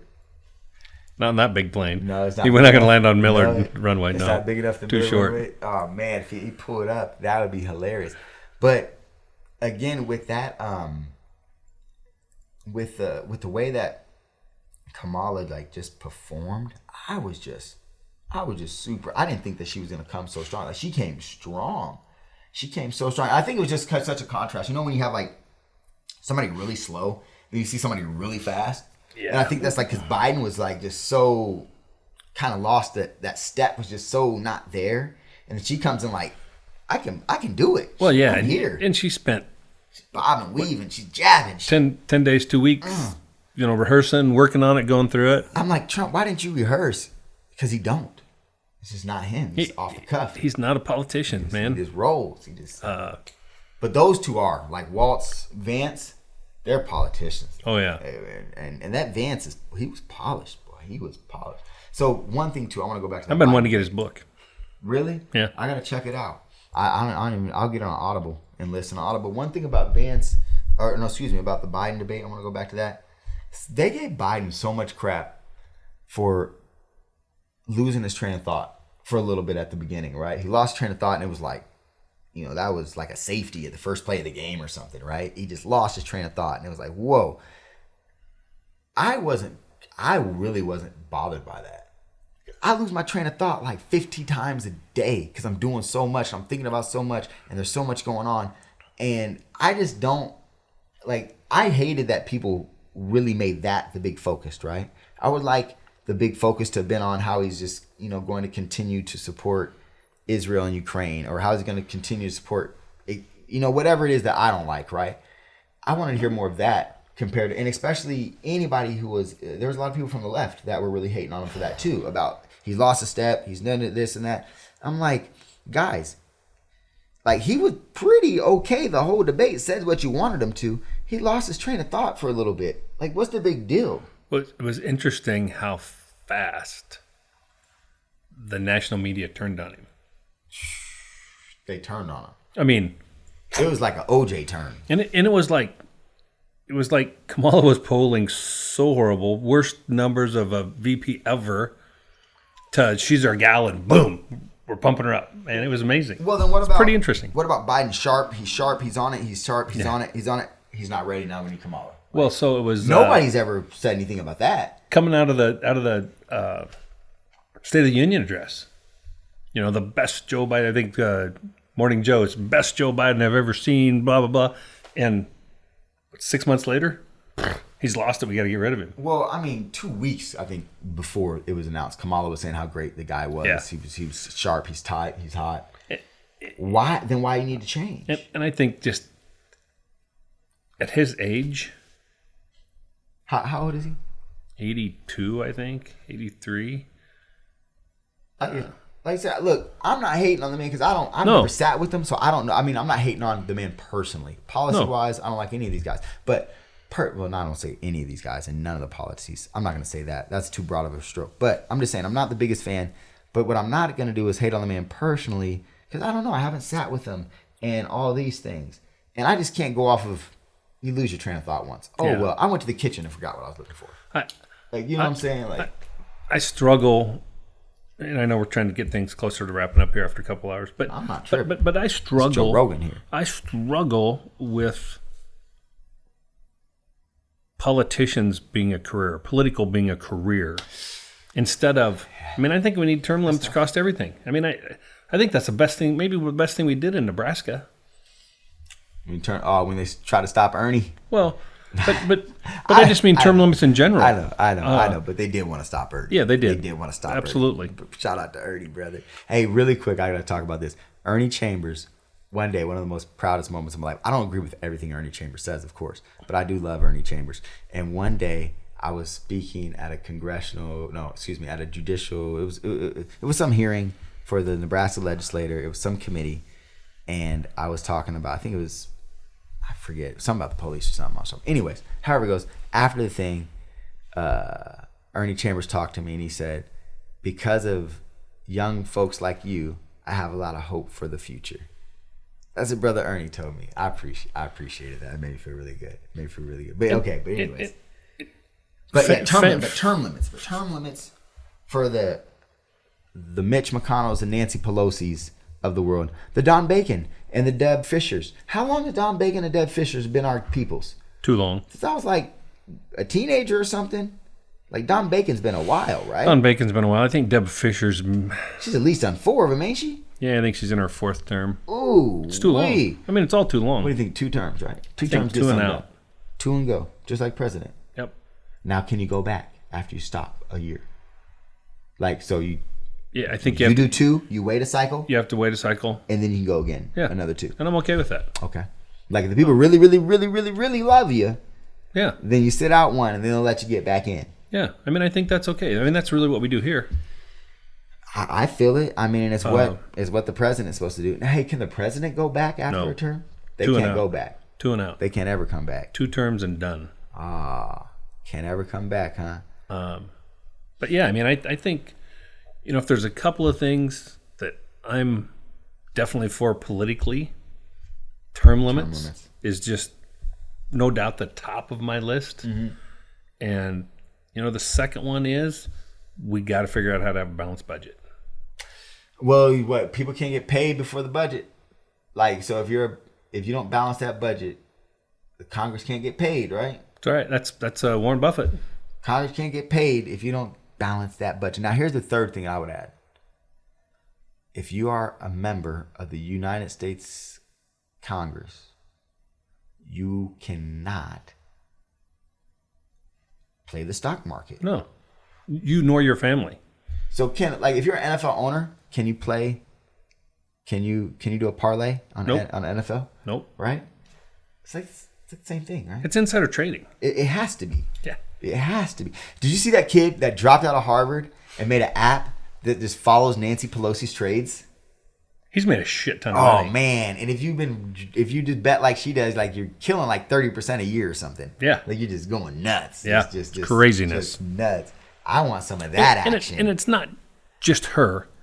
I mean, there's a Yeah, it's all of them. and it's not A lot of them. and it's not Excuse me. it's not party specific. No, I it's mean, a lot of both them. parties. I mean, it's Everybody likes money. but it's bullshit doing it like that. Oh yeah, it's bullshit. But everybody likes money. And That's- they getting it in. That's stealing. Oh, I mean, it really is. It's stealing. It's rigging the game. It really is loading the deck. It's the aces up the sleeve. All of it. And those are the same people that get up there and talk about, well, income inequality and Sure. all of those things. I mean, it's just Not fair. It's not fair. Not fair. No, 100%. Like Nancy Pelosi doesn't takes a knee with the kente cloth, but she sure ain't teaching nobody how to insider trade like her. no. Like, why don't you go to Harlem? Or excuse me, I don't know if Harlem is even where it's at no more because Bill Clinton's little thing. So why don't you go to I don't know, Jacksonville, Mississippi, and go ahead and teach people how to trade? Like that's how you like forget your Neil. Go teach some insider trading. Like that's what I want to see. Like serious. Man, that's something. Let's let's wrap it up with these picks, Pops. Let's wrap it up with these Oh, picks. yeah. Get your phone out. Get your phone. Okay, look, I can tell you right now. Now this is October 2nd. You're gonna see this probably by October 3rd. These games are gonna be for what, the 7th? I think October 6th, 7th or something like that. These games will be happening. College football. Let's just look at Saturday. We like to have fun on college football, guys, because it's something that keeps us connected. And I love college football. It's a very guilty pleasure of mine. I can tell you right off the tops, a team that I liked was, I picked a teamer. I didn't text that teamer to you yet, huh? I'm not gonna give him the whole teamer, guys. I can't give him the whole teamer. No, I don't think I texted to you. I think I took a shot of it. What's the first game up on Saturday? You did not text I didn't text that teamer yet, huh? Penn State UCLA. Oh, that's right. Thank you. I like UCLA on the big upset, y'all. UCLA coming into Happy Valley, and they are going to. It's Happy Valley, right? It is. They're going into Happy Valley, y'all, and they're Beaver going to Stadium. surprise these guys at Beaver Stadium. They're going to surprise them. Is that 100,000 people at that stadium and wearing white? Be a bunch. It's like a small city up in there. I've been there. It's a good state city. They're going to come in there and show y'all why. Why? Because they got, is that Eric Bieniemy or something like that? The old offensive coordinator for KC Chiefs, the Chefs, y'all. And he left to show that he could do it without Mahomes. We know how the NFL is, so the brother didn't get an interview, and so he went back down to college ranks. That was tough. Now he's at UCLA, and he has a potent offense, y'all. He has the skilled players. They just haven't put it all together with a complete effort yet. I think this is going to be the one. But what is it, 28 points or 21? I think it was 27 and a half. 27 and a half. 28 points. That's not going to happen, guys. They're definitely not. Penn State won't cover. And I'm telling you, UCLA might win, y'all. Shout out to John Wooden on the basketball side. They're the big one. Midshipman, Navy. Oh, Navy, guys. Come Go on. Navy. Navy, triple option. Navy's going to win. And how many points is it? What are they at, 5, 6? 10. 10? They're going to win by 20. Navy is a lock. Put them in your parlay. And I kind of like Army against Tulsa, too. 12 and a half I points. love Army against Tulsa. What do you mean I love Army? Army, because here's why as well, right? They're going to be out there preparing for all sorts of different teams with all sorts of different looks. They don't have enough time to prepare for Army. It's the only team they're going to see like that all year. Army by big. The other one we liked was Auburn, Georgia. We liked taking the 24 points. That's right, because Georgia's mad. And they're coming back for blood. And that's a lot of points. Georgia's it seems gonna like get a trap. Right? Because that's one of those Yep. ones you're like, oh, Auburn. Oh, 24 is too much. I'm going to go Auburn. That's one of those type of games. It's one of those type. Did anybody see what's the guy from Alabama? Man, I think I showed you that. That freshman? Oh, man, the catch with the spin and then the spin and then the spin. Oh, my goodness. Juggling? That guy. Ooh, he's almost, ooh. That guy's great. That guy. He's ready for the NFL. They need to stop that rule. And I like Bama over Vanderbilt. I do too. 22 and a half points. I think Bama's going to blow them I out. like Bama a lot too. In Vandy, I like Bama. I like that 22 points. That's a lot though. Now, you were talking about that Oregon game, weren't you? The Clemson, Florida State. Florida State, Clemson all day, guys. I know, 14.5 points. Florida State hasn't got it together. Clemson has now. They're rolling. They rolled good last week. They covered. The week before, I think they were really close to covering if they didn't, but they got it together now. Their offense has got it together. They're able to go long, too. They're taking long shots. It's looking better. Dabo's got his groove back, too. He's on the sidelines feeling good. You know he's feeling bad after the first game of the season. But he's got his groove back, y'all. He's feeling good. My other one is Huskers are going to cover. What is the cover there? 7. 7 in Lincoln. No, it's at home. Rutgers. Lincoln. Rutgers are 4-0. Saying they don't run the ball very well, and they don't defend the run very well. So if they don't run the ball very well, and I saw what Nebraska was able to do to my Buffaloes, y'all, and they just got to the quarterback with their stunts. They have a lot of cool things that they do, and they'll get home. Yeah, They get home. So they only, I think they average giving up almost 6 yards a carry, and they only average 2 and some change carry. Ooh, it's hard not to go roll hard on Nebraska. Hey, Nebraska beats Rutgers. They're going to be rated again. Is Rutgers rated? They don't trust him yet. I don't know. I don't think they trust him yet. But I like the Nebraska -7 too. I like Nebraska. Hey, remember, we're not betting experts, but we like to have fun with it. We do. So we might take our picks. No agenda, no bull crap, just real conversations. Thank you for joining us for the Middle of the Street podcast.